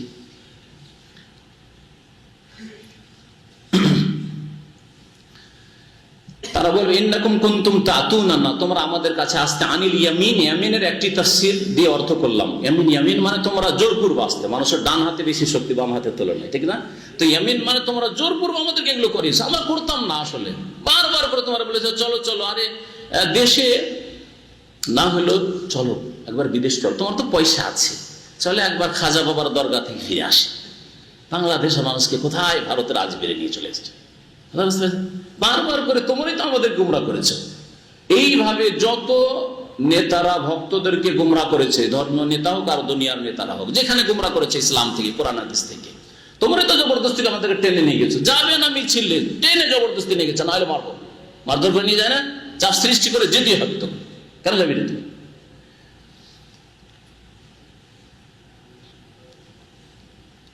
আনিল ইয়ামিন মানে তোমার বল প্রয়োগ করে তোমরা জোরপূর্বক আমাদেরকে তোমরা আমাদের কাছে এসেছিল আর জোরপূর্বক আমাদেরকে গুমরাহ করেছিল। আর আরেকটি অর্থ হচ্ছে কালু, তারা বলবে ভক্তরা, ইন্নাকুম কুনতুম তাতুনানা আনিল ইয়ামিন, কোন কোন তাফসীর কাসির উল্লেখ করেছেন, তোমরা আমাদের কাছে ডান দিক থেকে আসতে, অর্থাৎ ভালোর দিক থেকে এসে ভালো রাস্তায় বন্ধ করে দিতে। কারণ মানুষের কাছে ভালো জিনিসটা আসে ডান দিক থেকে, আরবি ভাষায়। এই জন্য কিয়ামতের দিনও নেক লোকদের আমলনামা ডান হাতে আসবে, তাই না? তোমরা ডান দিক থেকে আসতে মানে ভালো দিক থেকে এসে ভালো রাস্তায় তোমরা বন্ধ করে দিতে। কোরআন হাদিসের আলেমরা এসে সুন্নতের কথা বলবে, তৌহিদের কথা বলবে, বিদআত থেকে সতর্ক করবে, শিরক থেকে সতর্ক করবে, ওদের সম্পর্কে এমন কথা বলতে যে আমরা তাদের কথা শোনার সুযোগই পেতাম না। খবরদার শুনবে না ওদের কথা, সৌদি আরবে যাচ্ছ ওখান থেকে রিয়াল নিয়ে আসবে, খবরদার ওখানকার ধর্ম নিয়ে আসবে না, বলে না বিদাতি মোল্লা না, সতর্ক করে পাঠায়, বহু লোককে সতর্ক করে পাঠিয়েছে বিদাতি মোল্লা, যাচ্ছ তুমি সৌদি আরবে, একটু সাবধান থাকি, ওখানকার ধর্মকর্ম থেকে সাবধান থাকি, আবার ওয়াহাবি হয়ে ফিরিও না। আচ্ছা, ইন্নাকুম কুনতুম তাতুনানা আনিল ইয়ামিন, কল্যাণের রাস্তার দিক থেকে এসে রাস্তায় বন্ধ করে দিয়েছে, ভালো দিকে যেতেই দাও তোমরা। কালু, তখন এই নেতারা বলবে, কথোপকথন হাসরের মাঠে, বললাম তা কোন মুমিনিন, বরং তোমরাই তো মুমিন ছিলে না, বেঈমান ছিলে। আমরা যে জবরদস্তি করেছি, তোমরা আসলে বেঈমান ছিলে, চেষ্টা করলে তোমরা পারতে, আমাদের কেন দোষ চাপাচ্ছ শুধু আমাদের উপর? হ্যাঁ, ওয়ামা কানা লানা আলাইকুম মিন সুলতান, আমাদের তোমাদের উপর কোনো কর্তৃত্ব ছিল না। সুলতান মানে কর্তৃত্ব। এমন না যে জবরদস্তি তোমাদের উপর একবারে চেপে পড়েছিলাম, ঝাঁপিয়ে পড়েছিলাম, জবরদস্তি করেছি, এমন কিছু না। বল কুনতুম কওমান তাগীন, বরং তোমরাই সীমালঙ্ঘনকারী জাতি ছিলে। ফাহাক্কা আলাইনা কাউলু রাব্বিনা ইন্না লাযাইকুন। এই তর্ক বিতর্ক হওয়ার পরে শেষখানে কম্প্রোমাইজ হবে যে দেখো ভাই, উপায় আর নেই, তোমরাও জাহান্নামে আমরাও জাহান্নামে, একই দল। দুনিয়াতে একই দল করেছি, এখানেও একই দল। বুঝতে পারছেন? তাই বলছে ফাহাক্কা আলাইনা কাউলু রাব্বিনা, সকলে তখন বলে ফাহাক্কা আলাইনা কাউলু রাব্বিনা, আমাদের রবের কথা আমাদের উপর বাস্তবায়ন হয়েছে। ইন্না লাযাইকুন, নিশ্চয়ই আমাদেরকে আযাবের স্বাদ ভোগ করতেই হবে, আযাবের স্বাদ ভোগ করতে হবে। ফাগওয়াইনাকুম ইন্না কুন্না গাবিন, আমরা তোমাদেরকেও পথভ্রষ্ট করেছি। ইন্না কুন্না গাবিন, কারণ আমরাই গুমরাহ ছিলাম। নেতারা বলবে যে আমরাও পথভ্রষ্ট ছিলাম আর তোমাদেরকে ভাই পথভ্রষ্ট করেছি। ফাইন্নাহুম ইয়াউমাইযিন ফিল আযাবি মুশতারিকুন, আল্লাহ পাক বলেন সুতরাং তারা সেই দিন, কিয়ামতের দিন, ফিল আযাবি মুশতারিকুন, আযাবি আল্লাহ পাকের শাস্তিতে শরীক থাক, ভাগাভাগি থাকবে। নেতারাও আযাবে আর ভক্তরাও আযাবে থাকবে। ইন্না কাযালিকা নাফআলু বিল মুজরিমিন, আল্লাহ পাক বলছেন নিশ্চয় আমি এইরকমই অপরাধী পাপিষ্ঠদের সাথে আচরণ করব, তাদের সকলকে শাস্তি দেব। নেতা যারা গোমরাহ করেছে তাদেরকে শাস্তি দেব, আর ভক্ত যারা অন্ধত্ব অবলম্বন করেছে, অন্ধ হয়ে থেকেছে, না না না আমরা কি বুঝি, কোরআন হাদিস আমাদের বোঝা সম্ভব, যা বলেছেন হুজুর সেটাই ঠিক আছে, পীরে কিবলা যেটা করেছেন সেটাই ঠিক। হ্যাঁ, এটাই তো শিক্ষা দেওয়া হয়েছে বীরতন্ত্রে। কি আল মুরিদু আমামা শাইখে কাল মাইয়াতে, পীরদের কিতাব আছে। মুরিদ সাহেবকে পীর সাহেবের সামনে কেমন হইতে হবে? মৃত লাশের মতো হইতে হবে। মৃত লাশকে যেমন করে গোসল দেন, উলঙ্গ গোসল দেন, কাপড় খুললেন আর নাই খুললেন আর উল্টান আর পাল্টান, কিছু বলবে? মরদেহ কিছু বলবে? ঠিক তেমনি মুরিদ সাহেব খবরদার, পীর যা করে তোমার সাথে, তোমার বিবির সাথে, তোমার ছেলে মেয়ের সাথে কিছু বলবে না। যদি তোমাকে বলে তোমার বিবির খাস বয়াত করতে হবে, তুমি থাকো, আগে তোমার বিবির বয়াতটা হয়ে যায়, তারপরে তোমার বয়াত, আর তোমার বয়াত আগে হয়ে যায়, পরে তোমার বিবি, আলাদা আলাদা বয়াত, একা একা বয়াত করতে হবে, সব রাজি, তাই না? হ্যাঁ, বরং বিবিদেরকে, বোনদেরকে পীরদের পাঠিবার জন্য পাঠায়। আমার এক বন্ধু বলছে একবার পীর দেখতে গেলাম, কোনোদিন পীর দেখিনি, কারণ এসব পীর মানিও না, জানিও না, একবার দেখতে গেলাম। তো গিয়ে ঢুকে দেখি যুবতী যুবতী 18 বছর থেকে শুরু করে 25, 30, 40 পর্যন্ত মহিলারা, মাথা থেকে পা পর্যন্ত সবকিছুই টিপছে। এটা হলো আল্লাহকে পাওয়ার তাদের কাছে বাতিল উপায়। বুঝতে পেরেছে? তাদের এই হলো ইসলাম। যাই হোক, যদি এটা নাও করেন তবুও নবী করিম সাল্লাল্লাহু আলাইহি ওয়াসাল্লামের তরিকা ছাড়া আর কোনো তরিকত নেই, একমাত্র তরিকত মুহাম্মদ রাসূলুল্লাহ সাল্লাল্লাহু আলাইহি ওয়াসাল্লামের তরিকা। কারণ অনেক পীরের ভক্তরা বলে যে আমরা আমাদের পীরের সাথে এরকম করি না, আমাদের মেয়েদেরকে, মহিলাদেরকে, আমাদের বিবিদেরকে এরকম পাঠাই না, আমরা হক্কানি পীর না, ওসব কিছু নেই। তরিকা একমাত্র মুহাম্মদ রাসূলুল্লাহ সাল্লাল্লাহু আলাইহি ওয়াসাল্লামের তরিকা, যা কোরআনে কারীমে আছে, রাসূলুল্লাহ সাল্লাল্লাহু আলাইহি ওয়াসাল্লামের হাদিসে আছে।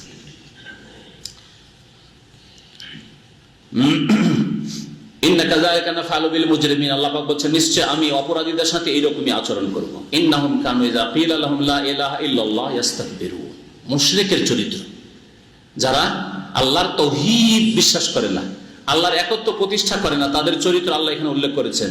ইন্নাহুম কানু, তারা এইরকম ছিল, ইযা কিলা লাহুম, যখন তাদেরকে বলা হইতো লা ইলাহা ইল্লাল্লাহ, আল্লাহ ছাড়া কেউ বারহাক সত্য মাবুদ নেই, আল্লাহ ছাড়া কেউ সত্য মাবুদ নেই, দোয়া আল্লাহ ছাড়া কারো কাছে নেই, সেজদা আল্লাহ ছাড়া কারো জন্য নেই, হ্যাঁ, মানত আল্লাহ ছাড়া কারো জন্য নেই, জবাই আল্লাহ ছাড়া কারো জন্য নেই, তাওয়াফ আল্লাহর ঘর কাবা ছাড়া আর কোন জায়গার তাওয়াফ নেই, ফরিয়াদ করা আল্লাহ ছাড়া কারো কাছে ফরিয়াদ নেই, না ইয়া গৌসুল আজম আছে, না ইয়া গরিব নওয়াজ খাজা বাবা আছে, কিবলা একমাত্র আল্লাহর ঘর কাবা ছাড়া কোনো কিবলা নেই।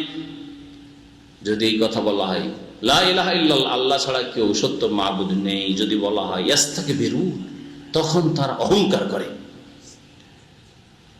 বিদাতীদের লক্ষণ, যাদের আকীদা আমলে শিরক আছে, তাদের বড় লক্ষণ আল্লাহ এখানে উল্লেখ করেছেন। তাদেরকে দুনিয়ার কিসসা কাহিনী বয়ান করেন, খুব খুশি, জাল বয়ান করেন তবু নিষেধ করবে না।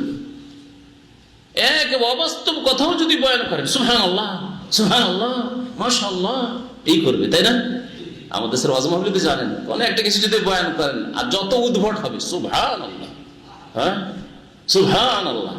কিন্তু যদি লা ইলাহা ইল্লাল্লাহ তাওহীদের কথা বয়ান করেন, যে তাওহীদ আল্লাহর জাতে, আল্লাহর সিফাতে, আল্লাহর সত্তায়, আল্লাহর গুণে, আল্লাহর কাজে, বান্দার কাজে, সার্বিক ক্ষেত্রে আল্লাহর একত্ব প্রতিষ্ঠা করতে হবে, তাই না? নাম তাওহীদ।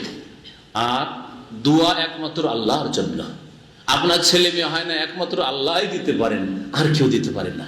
রোগ ভালো হয় না, একমাত্র আল্লাহই ভালো করতে পারেন, কোন শক্তি ভালো করতে পারে না। ইস্তাগফিরুন, কি কথা বললেন, আশ্চর্য কথা। ওলিয়া উলিয়া বুজুর্গানে দিন তারা অনেক কিছু করতে পারেন, কে বললো করতে পারে না? ইস্তাগফিরুন, অহংকার করবে তখন। এই হচ্ছে মুশরিকদের লক্ষণ। তাদেরকে যদি বলা আল্লাহ ছাড়া কেউ সত্য মাবুদ নেই, ইস্তাগফিরুন, তখন তার অহংকার প্রদর্শন করে। ওয়া ইয়াকুলুন, আর বলে আইন্না আল্লাহ তারিকু আলিহাতিনা, তাহলে কি আমরা আমাদের মাবুদদেরকে ছেড়ে দেব? যারা দেবদেবীর পূজা করে, মূর্তি প্রতিমার পূজা করে, তারা বলে আমাদের কি প্রতিমা পুতুল ছেড়ে দেব? আর যারা কবর মাজার পূজা করে তারা তাদের আলেহা, সেগুলি আমরা কি এই ওলিয়া উলিয়াকে ছেড়ে দেব? লে শায়রিন মজনুন, হ্যাঁ, এমন এক ব্যক্তির কথা শুনে, যে কাব্য রচনাকারী, যে কবি, যে মজনুন, যে পাগল। নবী করিম সাল্লাল্লাহু আলাইহি সাল্লামের জামানার মুশরিকরা এরকম বলেছিল, নবী সাল্লাল্লাহু আলাইহি সাল্লামকে শায়ের আর পাগল বলেছিল। আজকেও যদি আপনি গ্রামে তাওহীদের কথা বলেন, আর সেই গ্রামে যদি শিরক বিদআত, কবর মাজার পূজা থাকে, তো আপনাকে শায়ের না বললো কি বলবে? পাগল, পাগল, পাগলামি করছে, কোনখান থেকে কি শিখে এসছে, একেবারে পাগলের কথা শুনিও না। আর যদি দেখে যে পাগলেরও কিছু ভক্ত হয়ে গেল, তখন চাপ সৃষ্টি করা শুরু করে। প্রথমখানে পাগল বলে আপনাকে উপেক্ষা করবে, বুঝছেন, হেয় প্রতিপন্ন করে আপনাকে সমাজ থেকে বিতাড়িত করবে। তাতে যদি কাজ না হয়, দেখছে নারী আমাদের কথা না শুনে তো ওরই কথা লোকেরা শুনছে, কিছু তো লোক তৈরি হয়ে গেল, তার সাথে চলে গেল, তখন আপনার পিছনে লাগবে।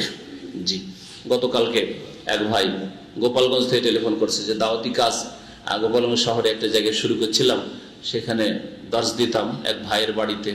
গ্রামের লোক, শহরে, গ্রামে নয় সেটা শহরের, সে মহল্লার লোক উঠে পড়ে লাগলো, দেখলো যে বেশ কিছু লোক তৈরি হয়ে যাচ্ছে মহল্লা থেকে, দিয়ে ওখানে দর্শ বাড়ির মধ্যে, তারপর দর্শ বন্ধ করে দিল, করতে দিল না। যা গেল গেল, শহরটা গেল। মনে করলাম যে গ্রামে, পল্লী গ্রামে চলে যায়, নিজের গ্রামে চলে এলাম, নিজের বাড়িতে দর্শ করা শুরু করলাম, কিতাব তাওহীদের দর্শ করা শুরু করলাম নিজের গ্রামে। বলছে গ্রামে যখন শুরু করলাম, সুবহানাল্লাহ, গ্রামের লোক শহরের লোক চাইতে বেশি শক্ত কট্টরপন্থী বিদআত এমন উঠে পড়ে লাগলো, আমার নিজের বাড়িতে দর্শ করবো তাই করতে দেবে না। অনেকে ছিলেন, আমাদের মুখতার ভাই এখানে ছিলেন, আর শিরক বিদআত কুফরি থেকে জিন্দা পীরকে সিজদা করে উঠে এসেছেন তিনি। আর সেই লোক দাওয়াতের কাজ করছেন, শহরেও পারলেন, নিজের বাড়িতে করছেন, সেখানেও করতে দেবে না। ইযা কিলা লাহুম লা ইলাহা ইল্লাল্লাহ ইস্তাগফির, কি অপরাধ! একমাত্র আল্লাহর ইবাদত বন্দি করো, শিরিক করিও না, নবীর তরিকা মোতাবেক চলো, ব্যাস। কোরআনে খুঁজো, হাদিসে খুঁজো, এর বেশি আর কিছু বলেছে? এ আমাদের দাওয়াত, এর বাইরে কি? ওই ইসলামের দিকে ফিরে যাও, যে ইসলামটা ইসলাম, আর ইসলাম মডিফাইড হয় না। ইসলাম সেই ইসলাম যেটা মুহাম্মদ রাসূলুল্লাহ সাল্লাল্লাহু আলাইহি ওয়াসাল্লাম যে অবস্থায় সাহাবায়ে কেরামদেরকে ছেড়ে গেছে। এটা কি কোনো অপরাধের কথা হইল? হ্যাঁ, না, এটাই অরিজিনালিটির কথা হইল। হ্যাঁ, এটাই হচ্ছে জেনুইন কথা, এটাই হচ্ছে আসল কথা ইসলামের, যে সেই ইসলাম দেখতে চাই সারা বিশ্বে, যে ইসলাম মুহাম্মদ রাসূলুল্লাহ সাল্লাল্লাহু আলাইহি ওয়াসাল্লাম মক্কা আর মদিনায় ছেড়ে গেছেন, মক্কা বিজয় করার পরে।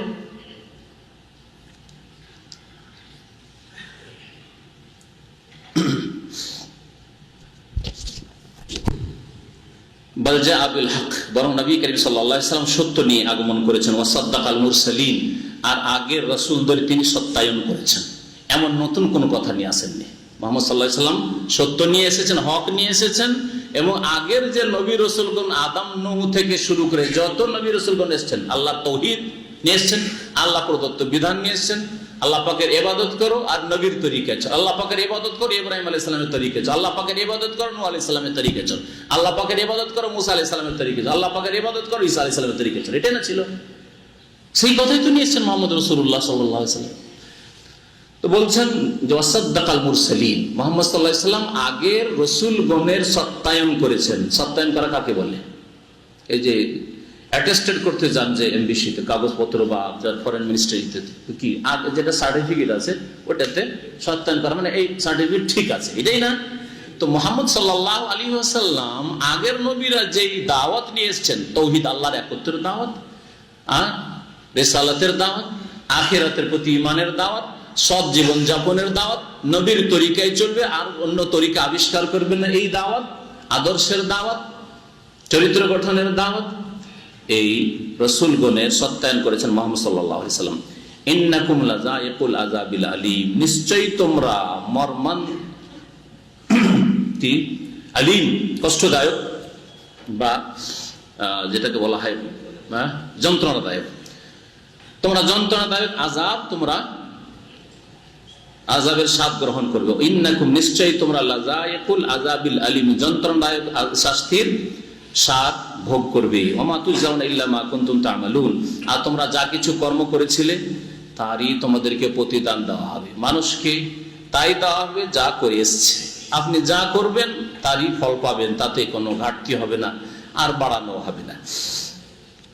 ইল্লা ইবাদাল্লাহিল মুখলাসিন, তবে আল্লাহ পাকের খাঁটি বান্দা যারা, আল্লাহ পাক এখানে বলছেন যে মানুষ কি হবে, কঠোর শাস্তির সম্মুখীন হবে, আর মানুষ যা কর্ম করে যাবে সেই কর্মেরই ফল পাবে। তবে যারা খালিস বান্দা, যারা খাঁটি বান্দা, যারা আল্লাহ পাকের নির্বাচিত মনোনীত বান্দা, সৎকর্মশীল, তাদের অবস্থা ভিন্ন হবে। তাদের জন্য আযাবে আলিম নেই, তাদের জন্য কষ্টদায়ক শাস্তি নেই তাদের জন্য, বরং আল্লাহ পাকের নিয়ামত তাদের জন্য রয়েছে। এই আয়াতগুলি ওই রকমই যেমন কোরআনে কারীমের যে সূরাগুলি মুখস্থ আছে সেগুলি বলি, কোরআনে বহু আয়াত রয়েছে এরকম, যেমন এক সূরা ৩ মুখস্থ আছে আপনাদের। সূরা ৩-এ কি আছে? লাকাদ খালাকনাল ইনসানা ফি আহসানি তাকওয়িম সুম্মা রাদাদনাহু আসফালা সাফিলিন। যদি মানুষ ভালো পথে না থাকে তো আল্লাহ নিচে থেকে নিচে নামিয়ে দেবেন। ইল্লাল্লাযীনা আমানু ওয়া আমিলুস সালিহাতি ফালাহুম আজরুন গায়রু মামনুন, তবে যারা ঈমান নিয়ে আসবে, সৎকর্মশীল হবে, তাদের জন্য অফুরন্ত পুরস্কার রয়েছে, তাই না? সূরা আসর মুখস্থ আছে আপনাদের, সূরা আসরে ওয়াল আসরি ইন্নাল ইনসানা লাফি খুসর, মানুষ ক্ষতিগ্রস্ত, এই যন্ত্রণাদায়ক আযাবের সম্মুখীন হবে। ইল্লাল্লাযীনা আমানু, তবে যারা ঈমানদার, ওয়া আমিলুস সালিহাত, সৎকর্মশীল যারা, আর ওয়াতাওয়াসাউ বিল হক, যারা হকের প্রচার, সত্যের প্রচার করবে, ওয়াতাওয়াসাউ বিস সবর, এবং এই ক্ষেত্রে যারা অটলতা অবলম্বন করবে, ধৈর্য ধারণ করবে। আল্লাহ রাব্বুল আলামিন ওই রকমই এখানে বলেছেন যে মানুষ আযাবের সম্মুখীন হবে, ইল্লা ইবাদাল্লাহিল মুখলাসিন, তবে আল্লাহ পাকের যারা খাঁটি বান্দা, উলাইকা লাহুম রিজকুম মালুম, তাদের জন্য রয়েছে নির্ধারিত রিজিক। আল্লাহ পাকের পক্ষ থেকে তাদের জন্য নির্ধারিত জান্নাতের রিজিক রয়েছে। তা হচ্ছে তার কিছু অংশ আল্লাহ এখানে বর্ণনা করেছে, ফাওয়াকিহু, নানা রকমের ফলমূল, ফাকিহাতুনের বহু বচন হচ্ছে ফাওয়াকি, বহু রকমের ফলমূল, ওহুম মুকরামুন, এবং তাদেরকে সম্মানিত করা হবে। ফি জান্নাতিন নাইম, কোথায়?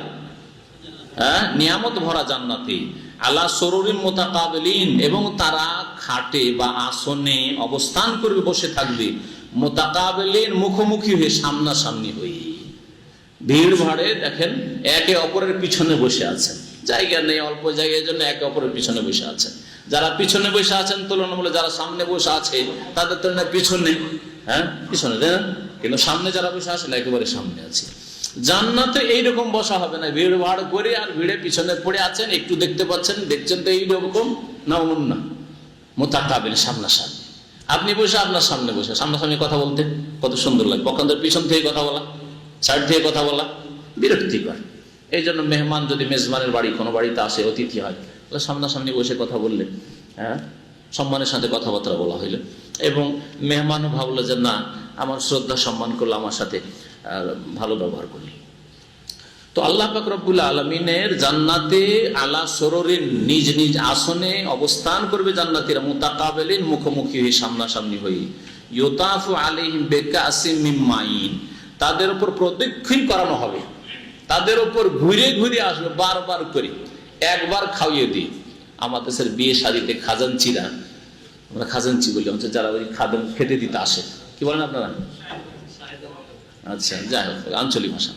তো এই ফার্সি ভাষাটা খাজানচি, ওইটা অনেক জায়গায় আছে। তো যারা ওই খাদ্য পরিবেশন করার জন্য আসে, তারা একবার দিয়ে যদি চলে যায়, মনটা ভরবে? আরে হয় বেশি দিল চাপিয়ে, তাও মুসিবত, বেশি চাপিলে আর কম করলে অনেকে বেশি লাগবে। আর যদি বারবার করে ফিরে আসে, বারবার করে আসছে, কি লাগবে? গোস্ত লাগবে, ডাল লাগবে, সবজি লাগবে, বারবার করে ফিরে আসছে, খাতির ভালোই খাতির করলো, একবার না বারবার করে আসছে আর জিজ্ঞেস করছে।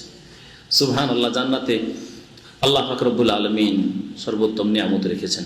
আল্লাহ পাক বলছেন ইউতাফু আলাইহিম, তাদের উপর ঘুরি ঘুরি আসবে, ফিরে ফিরে আসবে, বেকাসিম মিন মাইন, স্বচ্ছ ঝর্ণা। মাইন মানে হচ্ছে পরিষ্কার পরিচ্ছন্ন স্বচ্ছ ঝর্ণা, আর কাস মানে হচ্ছে এমন গ্লাস যেই গ্লাস পানিতে অথবা মদে ভরা। কাসুন, কাস খালি গ্লাসকে বলা হয় না, আরবি ভাষায় কাস বলা হয়, যদি আজকাল কাস ব্যবহার করছেন এমনি গ্লাসের ক্ষেত্রে, কিন্তু আসল আরবি ভাষা হচ্ছে কাস মানে যাতে কিছু আছে, খালি গ্লাস নয়, কিছু আছে। এখানে আল্লাহ পাক জান্নাতে যে শরাব দেবেন, সুরাপান দেবেন, তার কথা বলা হয়েছে। ইউতাফু আলাইহিম, তাদের উপর বারবার করে ফিরে আসবে খাদেম রাব্বে কাসিম মিন মাইন, স্বচ্ছ ঝর্ণার সুরাপূর্ণ পাত্র নিয়ে।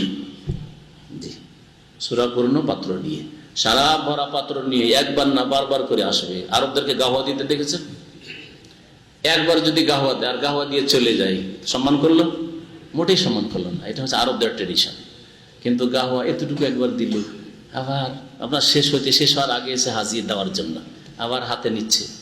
আবার এরকম না, আর যারা এই গাওয়া ঢালা জানেন না তারা অনেকে ওই ধরে আছে যে দিবে আমাকে, না, আপনার কাছ থেকে ওটা নেবে, সম্মানের সাথে নিয়ে ঢেলে দিবে, আবার ধরাবে।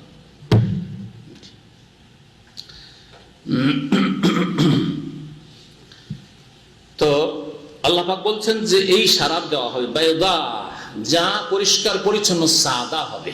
জান্নাতের যে শরাব হবে, মদ হবে, সেটা হবে একেবারে সাদা পরিষ্কার পরিচ্ছন্ন। পক্ষান্তরে দুনিয়ার মদ পচা সড়া দুর্গন্ধযুক্ত, তারপরে ময়লাই ভরা। পচা সড়া দিয়ে দুনিয়ার মদ তৈরি করে, জানেন না? দাম্মাম জেলে আমরা যেতাম, মাঝে মাঝে যাই, তো কয়েক বছর আগে শুনলাম যে যারা কয়েদি আছে তারা ওই যে ভাতগুলো যা খেতে দেওয়া হচ্ছে তাদেরকে দুপুরে রাত্রে, ওই ভাত কি ওই যে যেগুলো ড্রেন আছে পানি বহার কাছড়া বয়ে যাচ্ছে, ওই ড্রেনে বেঁধে রেখে পচিয়ে ওগুলো দিয়ে মদ তৈরি করে খাচ্ছে। মদ খেয়ে আসামি হয়েছে, আর আসামি হওয়ার পরে ওখানে জেলে গিয়ে মদ পাচ্ছে না, তখন ভাতকে পচিয়ে সরিয়ে ওই ড্রেনে ভরে রেখে যখন পচে সরে ওতে নেশা হয়ে যাচ্ছে, তখন ওটাকে মদ বানিয়ে খাচ্ছে। আর তাতেও ধরা পড়েছে, জেলের মধ্যে ধরা পড়েছে। আসলে জেলে গিয়ে মানুষ ভালো হয় না, ইল্লা এই সৌদি আরবে কিছু লোক ভালো হয়। আমাদের দেশে জেলে গেলে ছোট ডাকাত বড় ডাকাত, ছোট চোর বড় চোর, ছোট মত করে বড় মত করে আসে, ছোট খুনি বড় খুনি আসে, ঠিক না? কারণ ইসলাম তেমন সংশোধনের ব্যবস্থা তেমন নেই। পক্ষান্তরে এখানকার জেলকে ইসলাহিয়া বলা হয়, জেল সিজন বলা হয়। ইসলাহিয়া মানে সংশোধনের স্থান, সংশোধনের স্থান। তো এখানে সংশোধনের জন্য সাপ্তাহিক ওখানে বিভিন্ন ভাষায় দর্শ, আরবি থেকে শুরু করে, বরং আরবিতে তো ক্লাস পর্যন্ত আছে। যেসব যুবকরা বরং বয়সও হয়ে গেছে আর পড়াশোনা করতে চাই, প্রাইমারি পড়া আছে, তার মাধ্যমিক আছে, উচ্চ মাধ্যমিক আছে, পরীক্ষা হচ্ছে, শিক্ষক আছে, তাহফিজুল কোরআন, গোটা কোরআন মুখস্থ করার ব্যবস্থা আছে এই দেশে আলহামদুলিল্লাহ। ইসলাম শেখা, তৌহিদ সুন্নাত শিখবেন, তার ব্যবস্থা আছে। এইভাবে এখানকার কয়েদিদের ইসলাহ করা হয়। এসব সত্ত্বেও অবস্থা বললাম যে ভিতরে এসব চলে, গাঁজা হিরোইন ভিতরে পাচার করার চেষ্টা। যারা খাবার দাবার নিয়ে যায় বাইরে থেকে, বাকালার জিনিস নিয়ে যায়, নাস্তা পানি নিয়ে যাচ্ছে, ওর মধ্যে কিছু নিয়ে গিয়ে এসব কারবার চলে, বাইরে থেকে যাচ্ছে গাঁজা। আল্লাহুল মুস্তাআন। তো আল্লাহ পাক রব্বুল আলামিন আমাদেরকে দুনিয়া আখিরাতের জেল থেকে বাঁচান। আল্লাহ পাক বলেন বাইদা, মদ জান্নাতের হবে বড়ই পরিষ্কার পরিচ্ছন্ন সাদা, লাজ্জাতিল লিশারিবিন, আর পানকারীদের জন্য বড়ই সুস্বাদু হবে। লা ফিহা কাউলুন ওয়ালা হুম আনহা ইউনজাফুন। দুনিয়ার মধ্যে কি থাকে বলুন তো দেখি? দুনিয়ার মধ্যে একটা থাকে নেশা, আর কি থাকে? হ্যাঁ, দুর্গন্ধ থাকে, আর খেয়ে দে মাতলামি করে, ক্ষতি করে। জান্নাতের মধ্যে এসব কিছু নাই। তাই আল্লাহ পাক বলছেন লা ফিহা গাউলুন। গৌল মানে হচ্ছে পেটের ব্যথা। পেটের ব্যথা অনেক সময় এই মদ খেয়ে পেটের ব্যথা শুরু হয়ে যায়, আর নাড়ি পাক দেওয়া শুরু হয়, তারপরে বমি হয়। মদে আরেকটা আছে বমি, মদ খেয়ে বমি করে, দেখবেন মদ করে রাখে, দেখবেন বমি করে, রাস্তায় রাস্তায় বমি করে বেড়ায়। পড়ে আছে, বমি করছে, আছাড় খেয়ে পড়ে যাচ্ছে, উঠছে পড়ে যাচ্ছে। এগুলি হচ্ছে দুনিয়ার মদের অনিষ্ট, উম্মুল খাবায়েস। নবী সাল্লাল্লাহু আলাইহি ওয়াসাল্লাম বলছেন যে যত নোংরামি আছে, যত পাপ আছে, সমস্ত পাপের মূল মা হচ্ছে এই মদ খাওয়া। কারণ মদ খেয়ে শিরক কুফরি করতে পারে, মদ খেয়ে খুন করতে পারে, মদ খেয়ে মা বোনের সাথে জেনা করতে পারে। সুতরাং এই মদ সমস্ত পাপের মূল। মদ খাওয়ার পরে কোনো পাপ থেকে বাঁচবে কোনো নিশ্চয়তা নেই। কিন্তু মদ যদি না খাই, জেনা করলো মা বোনের সাথে হয়তো জেনা করবে না, হ্যাঁ, খুন করলো নেক লোককে খুন করবে। যেমন আমাদের দেশের বড় অনেক ডাকাত চোর আছে, আলেম ওলামা যাচ্ছে, আচ্ছা আপনি আছেন, আচ্ছা আচ্ছা যান যান যান, শুনেছেন না শোনেননি, আপনি যান, কোনো অসুবিধা হবে না, কোনো অসুবিধা হলে একটু বলবেন। আপনি রাস্তাতে যাতায়াত করবেন, কোনো অসুবিধা হইলে ভয় লাগলে আমাদের বলবেন। চোর ডাকাতে পৌঁছিয়ে আসে অনেক সময়। কিন্তু মদ খেয়ে নিলেন না, আলেমও চিনবে না, জাহেলও চিনবে, আল্লাহর ওলিও চিনবে না, কিছুই চিনবে না।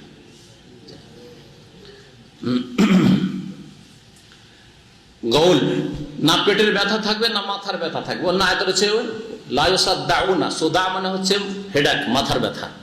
তো জান্নাতের মদ খেয়ে সুরা পান করে মাথারও ব্যথা হবে না, পেটের ব্যথা হবে না। গৌলের অর্থ এই জন্য ব্যাপক একটু করা হয়েছে, পেটের ব্যথা মাথার ব্যথা, অর্থাৎ শারীরিক কোন রকমের ক্ষয়ক্ষতি তাতে দেখা যাবে না। দুনিয়াতে মদ খেয়ে শারীরিক বিভিন্ন ক্ষতি হয়, হ্যাঁ, স্বাস্থ্যের অবনতি ঘটে, কিন্তু জান্নাতের মদ খেয়ে কোন রকমের শারীরিক ক্ষতি হবে না। ওয়ালাহুম আনহা ইউনজাফুন, আর তাতে কোন রকমের মাতলামি করবে না। ইউনজাফুন মানে মাতলামি করবে না। ওয়াইনদাহুম কাসিরাতুত তারফাইন, এবং এই জান্নাতীদের কাছে জান্নাতি সংযত নয়না রমণীরা থাকবে। কাসিরাতুত তারফ, সংযত নয়না, স্বামী ছাড়া, যার ভাগে আল্লাহ হুরদেরকে দিয়েছেন, ওই স্বামী ছাড়া আর কাউকে দেখবে না। যে স্ত্রী স্বামী ছাড়া কিছু বুঝে না, সতী স্ত্রী কিনা, সতী সাধ্য স্ত্রী, স্বামী বিদেশে থাক আর দেশে থাক, ঘরে থাক আর বাইরে থাক, কাজে যাক আর বাড়িতে সামনে বসে থাক, স্বামীর সাথে ভালোবাসা একই অবস্থায় আছে। স্বামী স্বামী, আর কোন মানুষকে দেখি না, যদিও আমার স্বামীর চাইতে অনেক সুন্দর হোক না কেন, অনেক শক্তিশালী হোক না কেন, অনেক ধনাঢ্য হোক না কেন, কিন্তু কিছু চরিত্রহীন মহিলা আছে, স্বামীর চাইতে 2 পয়সা বেশি কারো ঘরে যদি রাখি, এর কাছে থেকে, গরিবের কাছে থেকে লাভ কি, ওই পয়সাওয়ালার সাথে বেরিয়ে চলে গেল। যদি একটু দেখে আর স্বামী তো আমার খিন্দুরওয়াল, আর এ তো এই রে ভালো রে, তো স্মার্ট হয়ে আছে, বেরিয়ে পালিয়ে গেল ওর সাথে। হ্যাঁ, চরিত্রহীন যারা, পক্ষান্তরে যারা দিনদার পরেশগার সতী সাধ্বী রমণী, কাসিরাতুত তারফ, সংযত নয় না, স্বামী ছাড়া আর কাউকে দেখে না, অন্যদিকে তাকাই না। আল্লাহ পাক জান্নাতি হুরদের একটি গুণ বর্ণনা করেছেন, কাসিরাতুত তারফ, তারা হচ্ছে সংযত নয়না। ঈন, আইনার বহুবচন, ঈন মানে যারা ডাগর ডাগর চক্ষু বিশিষ্ট হবে, বড় বড় চোখওয়ালি হবে। চোখ যদি বড় থাকে আর চোখের মনি যদি কালো থাকে আর চুল কালো থাকে, দেখতে কত সুন্দর লাগে, তাই না? ছোট চোখ দেখতে ভালো লাগে না, এটা ভালো গুণ যা আল্লাহ পাক উল্লেখ করেছেন। তো হুর ঈন, হুর হাওরার বহুবচন, হুর মানে হচ্ছে সাদা ফর্সা অত্যন্ত সুন্দরী, আর ঈন মানে যারা বড় বড় চক্ষু বিশিষ্টা, এই জন্য হুরে ঈনদেরকে হুরে ঈন বলা হয়। কান্নাহুম বাইদুল মাকনুন, যেন তারা লুকায়িত ডিম। ডিম এক লুকায়িত আছে, মানুষ স্পর্শ করে, তারপরে ডিমের ভিতরে, ডিমের খোসার ভিতরে লুকায়িত যে জিনিসটা আছে, কেউ স্পর্শ করেনি, সেটা কত সুন্দর পরিষ্কার পরিচ্ছন্ন হয়ে আছে। এই হচ্ছে শাব্দিক তাফসীর। কেউ কেউ এই বাইদুল মাকনুনের তাফসীর করেছেন লুলু দি, হ্যাঁ, লুলুল মাকনুন, যেমন অন্য আয়াতে রয়েছে কামসালিল লুলুল মাকনুন, লুকায়িত মণি মুক্তার মতো। ফাকবালা বাযুহুম আলা বাযিন ইয়াতাসাআলুন, তারপরে এই জান্নাতীরা একে অপরের মুখোমুখি হয়ে জিজ্ঞাসা করবে পরস্পরকে। জান্নাতি জান্নাতে গিয়ে পরস্পরকে জিজ্ঞাসা করবে যে কি অবস্থায় আছো, কেমন আছো, ভালো আছো, খবর খাইরিয়াত ইত্যাদি জিজ্ঞেস করবে। তার মধ্যে একজন বলে উঠবে, কালা কাইলুম মিনহুম, জান্নাতীদের একজন বলে উঠবে, ইন্নী কানালি কারিন, আমার এক দুনিয়াতে বন্ধু ছিল। যেমন আমাদের দুনিয়াতে অনেক বন্ধু আছে, আবার কিছু অসৎ বন্ধু আছে, আছে না? অসৎ বন্ধু হয়তো আখলাকের ক্ষেত্রে অসৎ না হইলো, ইবাদতে অসৎ, চরিত্র ভালো, সেই জন্য তার সাথে আপনার বা দুনিয়ার খাতির আছে, কিন্তু নামাজি নয়। নামাজ রোজা ভালো, কিন্তু আকীদা ভালো না, শিরক বিদআত আছে, কবর মাজার পূজা ঢুকে আছে। এইরকম ধরনের জান্নাতে গিয়ে ওই বন্ধুকে পাচ্ছে না খুঁজে, তখন যে জান্নাতি ভাইরা আছে, জান্নাতি যাদের সাথে দেখা সাক্ষাৎ হয়েছে, ওদেরকে বলবে যে ইন্নী কানালি কারিন, আগো আমার এক বন্ধু ছিল গো।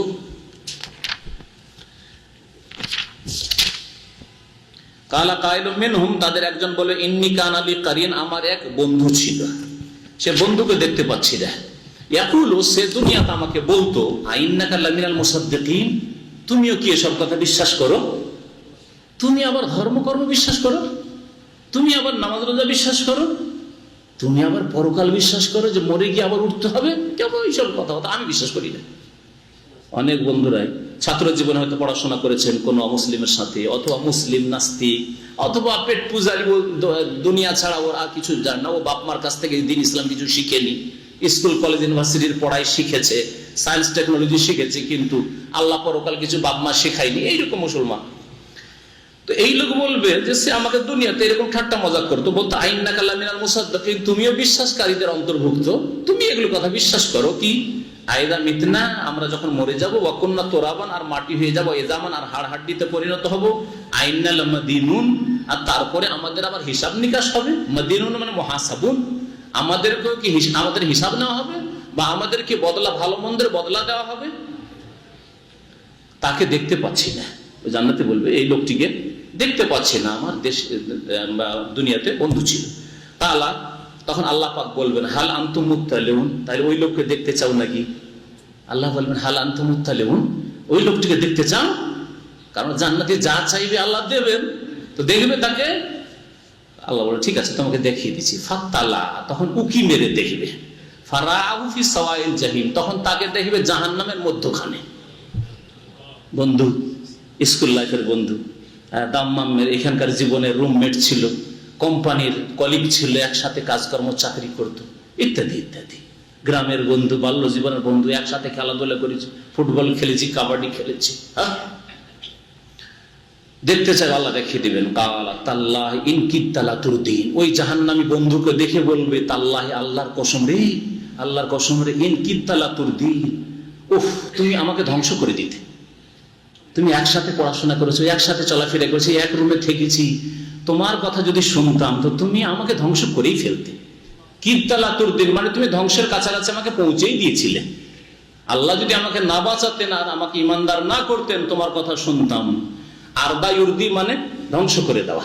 জি, ওয়ালাউলা নি'মাতু রাব্বি, আল্লাহর যদি অনুগ্রহ নিয়ামত না হইতো আমার উপর, লাকুনতু মিনাল মুহদারিন, তাহলে আমিও জাহান্নামে যাদেরকে হাজির করা হয়েছে তোমার সাথে, তাদের সাথে আমিও হাজির হয়ে যেতাম, আমাকেও হাজির করা হইতো। কিন্তু আল্লাহ পাক আমাকে বাঁচিয়েছেন, আল্লাহ শুকরিয়া আদায় করবে। তারপরে বলবে আফামা নাহনু বিমাইয়িতিন, আমাদের কি আরো মওত হবে? যেই মওত দুনিয়াতে হওয়ার হয়ে গেছে, আর কোনো মওত হবে না। জান্নাতে চলে এসেছি, আলহামদুলিল্লাহ, আর মওত হবে না। আর তুমি জাহান্নামে, আর কোনো মওত হবে না। আফা নাহনু বিমাইয়িতিন, আমাদেরকে কোনো মওত হবে না? কোনো মওত, ইল্লা মাউতাতান উলা, আমাদের ওই এক মওত, একটি মৃত্যু যা হয়ে গেছে। ওমা নাহনু বিমুআযাবিন, আর আমরা যারা জান্নাতি, আমাদেরকে কোনো আযাব শাস্তি দেওয়া হবে না। ইন্না হাযা লাহুয়াল ফাউজুল আযীম, আর এই হচ্ছে সবচেয়ে বড় সফলতা, এই হচ্ছে সবচেয়ে বড় কামিয়াবি। আল ফাউজুল আযীম, তার সবচেয়ে বড় কামিয়াবি কি? আপনার ছেলে ডাক্তার হয়েছে, আপনার ছেলে ইঞ্জিনিয়ার হয়েছে, আপনার ছেলে আমেরিকার নাগরিকত্ব পেয়েছে, আপনার ছেলে অস্ট্রেলিয়ান হয়ে গেছে, আপনি পুরো ফ্যামিলি সহ আপনি পশ্চিমা দেশে থাকেন, আর গৌরব, আমার গোটা ফ্যামিলি, আমার খালা ফুপু সব আত্মীয় স্বজন ইউরোপে থাকে, ইত্যাদি। এসব যে গৌরব করে, এইটি কামিয়াবি না? এসব কামিয়াবি নাই। কামিয়াবি হচ্ছে জান্নাতে যাওয়া, কামিয়াবি হচ্ছে জাহান্নাম থেকে বাঁচা। ফামান যুহজিহা আনিন নার ওয়া উদখিলাল জান্নাহ ফাকাদ ফাজ, যাকে জাহান্নাম থেকে বাঁচিয়ে দেওয়া হলো আর জান্নাতে দাখিল করা হলো, জান্নাত পেয়ে গেল, ফাকাদ ফাজ, সে কামিয়াব হয়ে গেল। আল্লাহ পাক বলছে ইন্না হাযা লাহুয়াল ফাউজুল আযীম, এই হচ্ছে সবচেয়ে বড় কামিয়াবি। লিমিসলি হাযা ফালইয়ামালিল আমিলুন, সুতরাং এই কাজের জন্য, এই উদ্দেশ্যে, এই টার্গেট নিয়ে আমলকারীরা যেন আমল করে। এই জান্নাতের কামিয়াবের জন্য, মহা সফলতার জন্য যারা কর্মকারী, তারা যেন কর্ম করে। আর আমরা সকলেই কর্মকারী, কর্মকারী নয়? আমলের সুযোগ কতদিন আছে? যতদিন চোখটা বন্ধ হয়নি, মওত আসেনি। এজা মাতা ইবনু আদম, আদম সন্তান মারা গেলে ইনকাতা আমালুহু, আমল বন্ধ হয়ে যায়। মওত যদি চলে আসে আসরের আগে, আর আসর নামাজ আপনার পড়ার তৌফিক হবে না, আমার পড়ার তৌফিক হবে না। সুতরাং আমল করতে এসেছেন কর্মজগতে, কর্ম করেন আল্লাহর রাস্তায়, আল্লাহ পাক যেন তৌফিক দান করেন। আযালিকা খায়রুন নুজুলান আম শাজারাতুজ যাক্কুম, আচ্ছা বলো, আতিথ্যের দিক থেকে এই জান্নাতের নিয়ামত কল্যাণকর নাকি জাক্কুমের গাছ? কোনটা নেবে? জাক্কুমের গাছ নেবে? মানুষকে আল্লাহ জিজ্ঞাসা করছে, এই জান্নাতের নিয়ামত তোমাদের সামনে পেশ করলাম কিছু, সেটা তোমাদের জন্য কল্যাণকর নাকি জাক্কুমের গাছের অপেক্ষায় আছো যে জাক্কুম খাবে? জাক্কুম কাঁটা, এমন কাঁটাওয়ালা গাছ, যে গাছের কথা আল্লাহ কোরআনে কারীমের আয়াতগুলিতে উল্লেখ করেছেন। আল্লাহ পাক বলেছেন ইন্না জাআলনাহা ফিতনাতাল লিয-যালিমিন, এই জাক্কুম গাছকে জালেমদের জন্য পরীক্ষার কারণ করে দিয়েছি, ফিতনায় পড়ার কারণ করে দিয়েছি। এই গাছের আলোচনা শুনলে তারা ফিতনায় পড়ে যাবে, পরীক্ষায় পড়ে যাবে। কেন? যখন তাদের বলা হবে যে জাক্কুম গাছ কোথায়, হ্যাঁ কোথায় জাক্কুম গাছের শিকড় কোথায়? আল্লাহ পাক বলছে ইন্নাহা শাজারাতুন তাখরুজু ফি আসলিল জাহিম, এই এমন এক গাছ যা গজায় কোথায়? ফি আসলিল জাহিম, জাহান্নামের নিচু তলায়, জাহান্নামের একবার নিম্ন ভাগে তার শিকড় আছে, জড় আছে। তালওহা কান্নাহু রুউসুশ শায়াতিন, আর তার ডগা, তালওহা তার চূড়া, ওই জাক্কুম গাছের যে চূড়া বা ডগাগুলি যে আছে, শাখা প্রশাখা, এগুলি কেমন দেখতে? খুব সুন্দর, হ্যাঁ, বড়ই গাছের মতো, আম গাছের মতো। কান্নাহু রুউসুশ শায়াতিন, শয়তানের মাথাগুলির মতো, শয়তানের মাথাগুলির মতো। মানুষকে বুঝাতে হবে তো শয়তানের মাথাকে আরবরা দেখেছিল নাকি? তা আল্লাহ যে যখন কোরআন নাযিল করছেন তখনকার কথা নেন অথবা এখনকার কথা নেন, আল্লাহ পাক বলছেন যে জাক্কুমের গাছের যে ডগাগুলি আছে বা ডাল শাখা প্রশাখাগুলি আছে, এগুলি হচ্ছে শয়তানের মাথার মতো। তো যেটা দিয়ে উপমাকে বোঝানো হচ্ছে সেটা তো, সে সম্পর্কে যদি নলেজ না থাকে তো আমরা কেমনি বুঝবো, ঠিক কিনা? তো আল্লাহ পাক এমন জিনিস দিয়ে বুঝাচ্ছেন যেটাই জানি না আমরা, ঠিক না? জানি যে শয়তানের মাথা কেমন, হ্যাঁ, কিন্তু একটা জিনিস জানা আছে, শয়তানের মাথা না দেখলেও ভালো করে জানে শয়তান হচ্ছে বিকট, ভয়ঙ্কর, ঠিক না? আমরা ছোটকালে আমরা দেখতাম যে আমার ছোট ভাইয়েরা, নিজের কথা তো বলতে পারবো না, আমাকেও ভয় দেখিয়েছে বাপ মা যখন হয়তো কান্নাকাটি করেছি, কিন্তু নিজের কথা তার মনে নাই। কিন্তু ছোট ভাইদের দেখতাম যখন ওই রাত্রে জ্বালাইতো, কান্না করতো, বিরক্ত করতো, তখন এই বাঘবুড়ি ধরে নিবে, বাঘবুড়ি ধরে নিবে। আমাদের অঞ্চল বাঘবুড়ি, বাঘও দেখেনি ও বাচ্চা, আর বুড়িও জানেন না, হ্যাঁ। তারপরে নেকড়া বলে ভয় দেখাইতো, কোনো এলাকায় আছে নেকড়া বলে ভয়, এই চলে এসছে নেকড়া, চলে এসছে, ধরবে তোকে। আমাদের এলাকায় ওই রাজশাহী মালদাতে নকে ল বিকৃত করে বলা অভ্যাস আছে, তো নেকড়াকে লাকড়া বলতো, তো লাকড়া ধরে নিবে মহিলারা বলতো। কিন্তু না, নেকড়ে বাঘও বুঝি না, এখনো অনেকে দেখেননি, তাই না? নেকড়ে বাঘও বুঝি না আমরা, বাচ্চারা বুঝে না, আর ওই বাঘ বুড়িও বুঝি না, ঠিক না? কিন্তু বাঘ বুড়ি ভয়ঙ্কর, আর বাঘ বুড়ির কথা শুনলেই বাচ্চা চুপ, কান্না করছে, চিৎকার করছে, শুনলেই চুপ। তো আল্লাহ পাক রব্বুল আলামিন ওই রকমই, যদি নাও দেখে থাকি শয়তানের মাথা, কিন্তু জানি শয়তান মানে শয়তান, আর শয়তানের মাথা হচ্ছে বড়ই ভয়ঙ্কর, হ্যাঁ, দেখলে ভয়ে মরে যাবে মানুষ। সুতরাং সাবধান, ওই জাক্কুমের যে ডালগুলি আছে, শাখা প্রশাখা আছে, ওই রকম শয়তানের মাথার মতো। ঘোড়ার ডিম না দেখেও যদি বুঝেন ঘোড়ার ডিম, তো বুঝবেন না।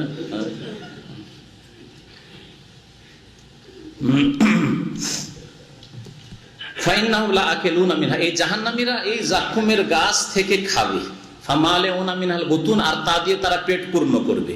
সুম্মা ইন্না লাহুম আলাইহা লাশাওবাম মিন হামিম, কণ্টকযুক্ত ডাল, কণ্টকযুক্ত এই গাছের লতা পাতা খাবে, খেয়ে গলায় আটকে যাবে। গলায় যখন কাঁটা, মাছের কাঁটা আটকে গেছে না, অনেকের জানেন মাছের কাঁটা আটকে, তখন তো মাছের কাঁটা আটকাতে যদি একটা কাঁটা আটকিলে অবস্থা খারাপ হয়ে যায়, তাহলে চারিদিকে কাঁটা আর কাঁটা, কাঁটা আর কাঁটা হয়েছে। সেই খাবার যখন দেওয়া হয়েছে, দিয়ে আটকে গেছে, আটকে যাওয়া জিনিস উগলে ফেলার চেষ্টা করবেন, না হয় গিলার চেষ্টা করবেন। প্রথম মানুষ চেষ্টা করে উগলে ফেলার, উগলে ফেলতে পারছেন না, তখন কি করে চেষ্টা করে, দে ভাতের মুঠো দে, না হয় ভর্তার মুঠো দে, কোনো যে শক্ত দে, কিছু দে, না ছাতুর মুঠো দিয়ে ঢুকা, তাই না? নয় কলা খা, কলা দিয়ে ঢুকা করে না, হ্যাঁ, কলা খা বেশি করে, গিলে নে কলা, দিল কলার এক কামড় দিয়ে গিলে ঢুকা। মা বলছে যে ঢুকা, তোর কাটা না হইলে আর উঠাইতে পারবি না। এইসব চেষ্টা করা হয় দুনিয়াতে। জাহান্নামীরা যখন এই কাঁটা, জাক্কুমের কাঁটা গলায় আটকে যাবে, উগলে ফেলতেও পারছে না, আর ভিতরেও যাচ্ছে না, ফেঁসে গেছে, তখন পানি চাইবে, হাই হাই করবে যে কিছু দাও, কাঁটাকে নামাই এদিক ওদিক করি। আল্লাহ পাক তখন কি দিবেন? ওই গরম এমন পানি যাতে পুঁজ ভরা আছে, রক্ত আর পুঁজ, জাহান্নামীরা জ্বলে জ্বলে যে রক্ত পুজ হয়েছে, আর গরম পানি মিশানো তাদের ফুটন্ত পানি, আমি মানে ফুটন্ত পানি, তা দেবেন নামাবার জন্য।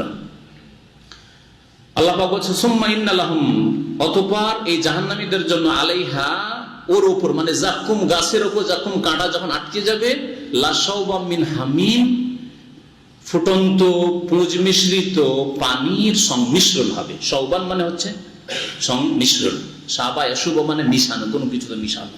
দুধে যদি পানি মিশান একে সাবাল মা বলা হয়, পানি মিশানো বলা হয় দুধকে। সৌবাম মিন হামিম, ফুটন্ত পুঁজযুক্ত পানি দেওয়া হবে এই জাহান্নামীদেরকে নামাবার জন্য। নামছে না, তারপর নামছে না, কি হবে তাতে? এখানে আল্লাহ বলেননি, অন্য জায়গায় বলেছেন ইউসহারু মাফি বুতুনিহিম ওয়াল জুলুদ, ফুটন্ত পানি যখন গলা দিয়ে নামবে পেটে, নাড়ি ভুঁড়ি যা আছে সব নিয়ে পায়খানা রাস্তা দিয়ে নেমে যাবে। সুবহানাল্লাহ, সুবহানাল্লাহ। আল্লাহুম্মা আজিরনা মিনান নার, আল্লাহ পাক জাহান্নাম থেকে রক্ষা করুন। ইউসহারু বিহি মাফি বুতুনিহিম ওয়াল জুলুদ, যা কিছু পেটে ছিল নাড়ি ভুঁড়ি, ওয়াল জুলুদ আর চামড়া সবগুলিকে নিয়ে নেমে যাবে। আল্লাহু আকবার। এই আযাব হইতেই থাকবে, কিন্তু মওত আসবে না। দুনিয়াতে তো এরকম একটু কষ্ট হলে মরে যেত, তাই না? না, মরবে না, বেহুশ হবে না, মরবেও না, হুঁশও থাকবে, কষ্টও পেতে থাকবে। আল্লাহ পাক রব্বুল আলামিন তারপরে ইরশাদ করেছেন সুম্মা ইন্না মারজিআহুম লা ইলাল জাহিম, জাহান্নাম থেকে বেরোতে পারবে না। বলছে অতঃপর তাদের প্রত্যাবর্তন স্থল হচ্ছে লা ইলাল জাহিম, অবশ্যই অবশ্যই জাহান্নাম। ওই জাহান্নামে ফিরে ফিরে ঘুরে ফিরে জাহান্নাম, ঘুরে ঘুরে জাহান্নাম। এমন নয়, দেখেন দুনিয়ার জেলে যারা আছে অসুস্থ হয়ে গেলে হাসপাতালে মাঝে মাঝে নিয়ে যাওয়া হয়। এখানে দামাম হাসপাতালে কয়েদিদেরকে দেখেছি যে হাত পা বাঁধা আছে, আর তাদেরকে চিকিৎসার জন্য নিয়ে আসা হয়েছে। তাহলে কয়েদি যারা আসামি তাদেরকে হাসপাতালে নিয়ে আসা হয়, কিন্তু জাহান্নামের যারা কয়েদি আসামি তাদেরকে জাহান্নামের বাইরে নিয়ে আসা হবে না, যে চলো তুমি অসুস্থ হয়ে গেছো আর তুমি এখন ক্ষীণ হয়ে গেছো, চলো এখন তোমার একটু ট্রিটমেন্ট করা হোক। কুল্লুমা নাযাত জুলুদুহুম বাদদাল্লাহু জুলুদান গায়রাহা, চামড়াগুলি যখন পুড়ে যাবে তখন আর যেহেতু শাস্তি, চামড়াতে আসল শাস্তি অনুভব করে মানুষ, সেজন্য আবার নতুন চামড়া সাথে সাথে দিয়ে দিবে না, জাহান্নামের মধ্যে অবস্থান করতে থাকবে। আল্লাহ পাক কোরআনে কারীমে বলেছেন ইন্নাহুম আলফাহুম আবাহুম দাল্লিন, কারণ তারা তাদের পূর্বপুরুষদেরকে গুমরাহ পথভ্রষ্ট পেয়েছিল। ফাহুম আলা আসারিহিম ইউহরাহুন, অতঃপর তারা তাদের অন্ধ অনুকরণে তারা ঝাঁপিয়ে পড়েছিল। তারা যদি চোখ খুলে চলতো, অন্ধ অনুকরণ না করতো, বাপদাদার ধর্মের উপর না থাকতো, বরং কোরআন হাদিসের ধর্মের উপর থাকতো, তাহলে এই দশা হতো না, জাহান্নামে আসতে হতো না।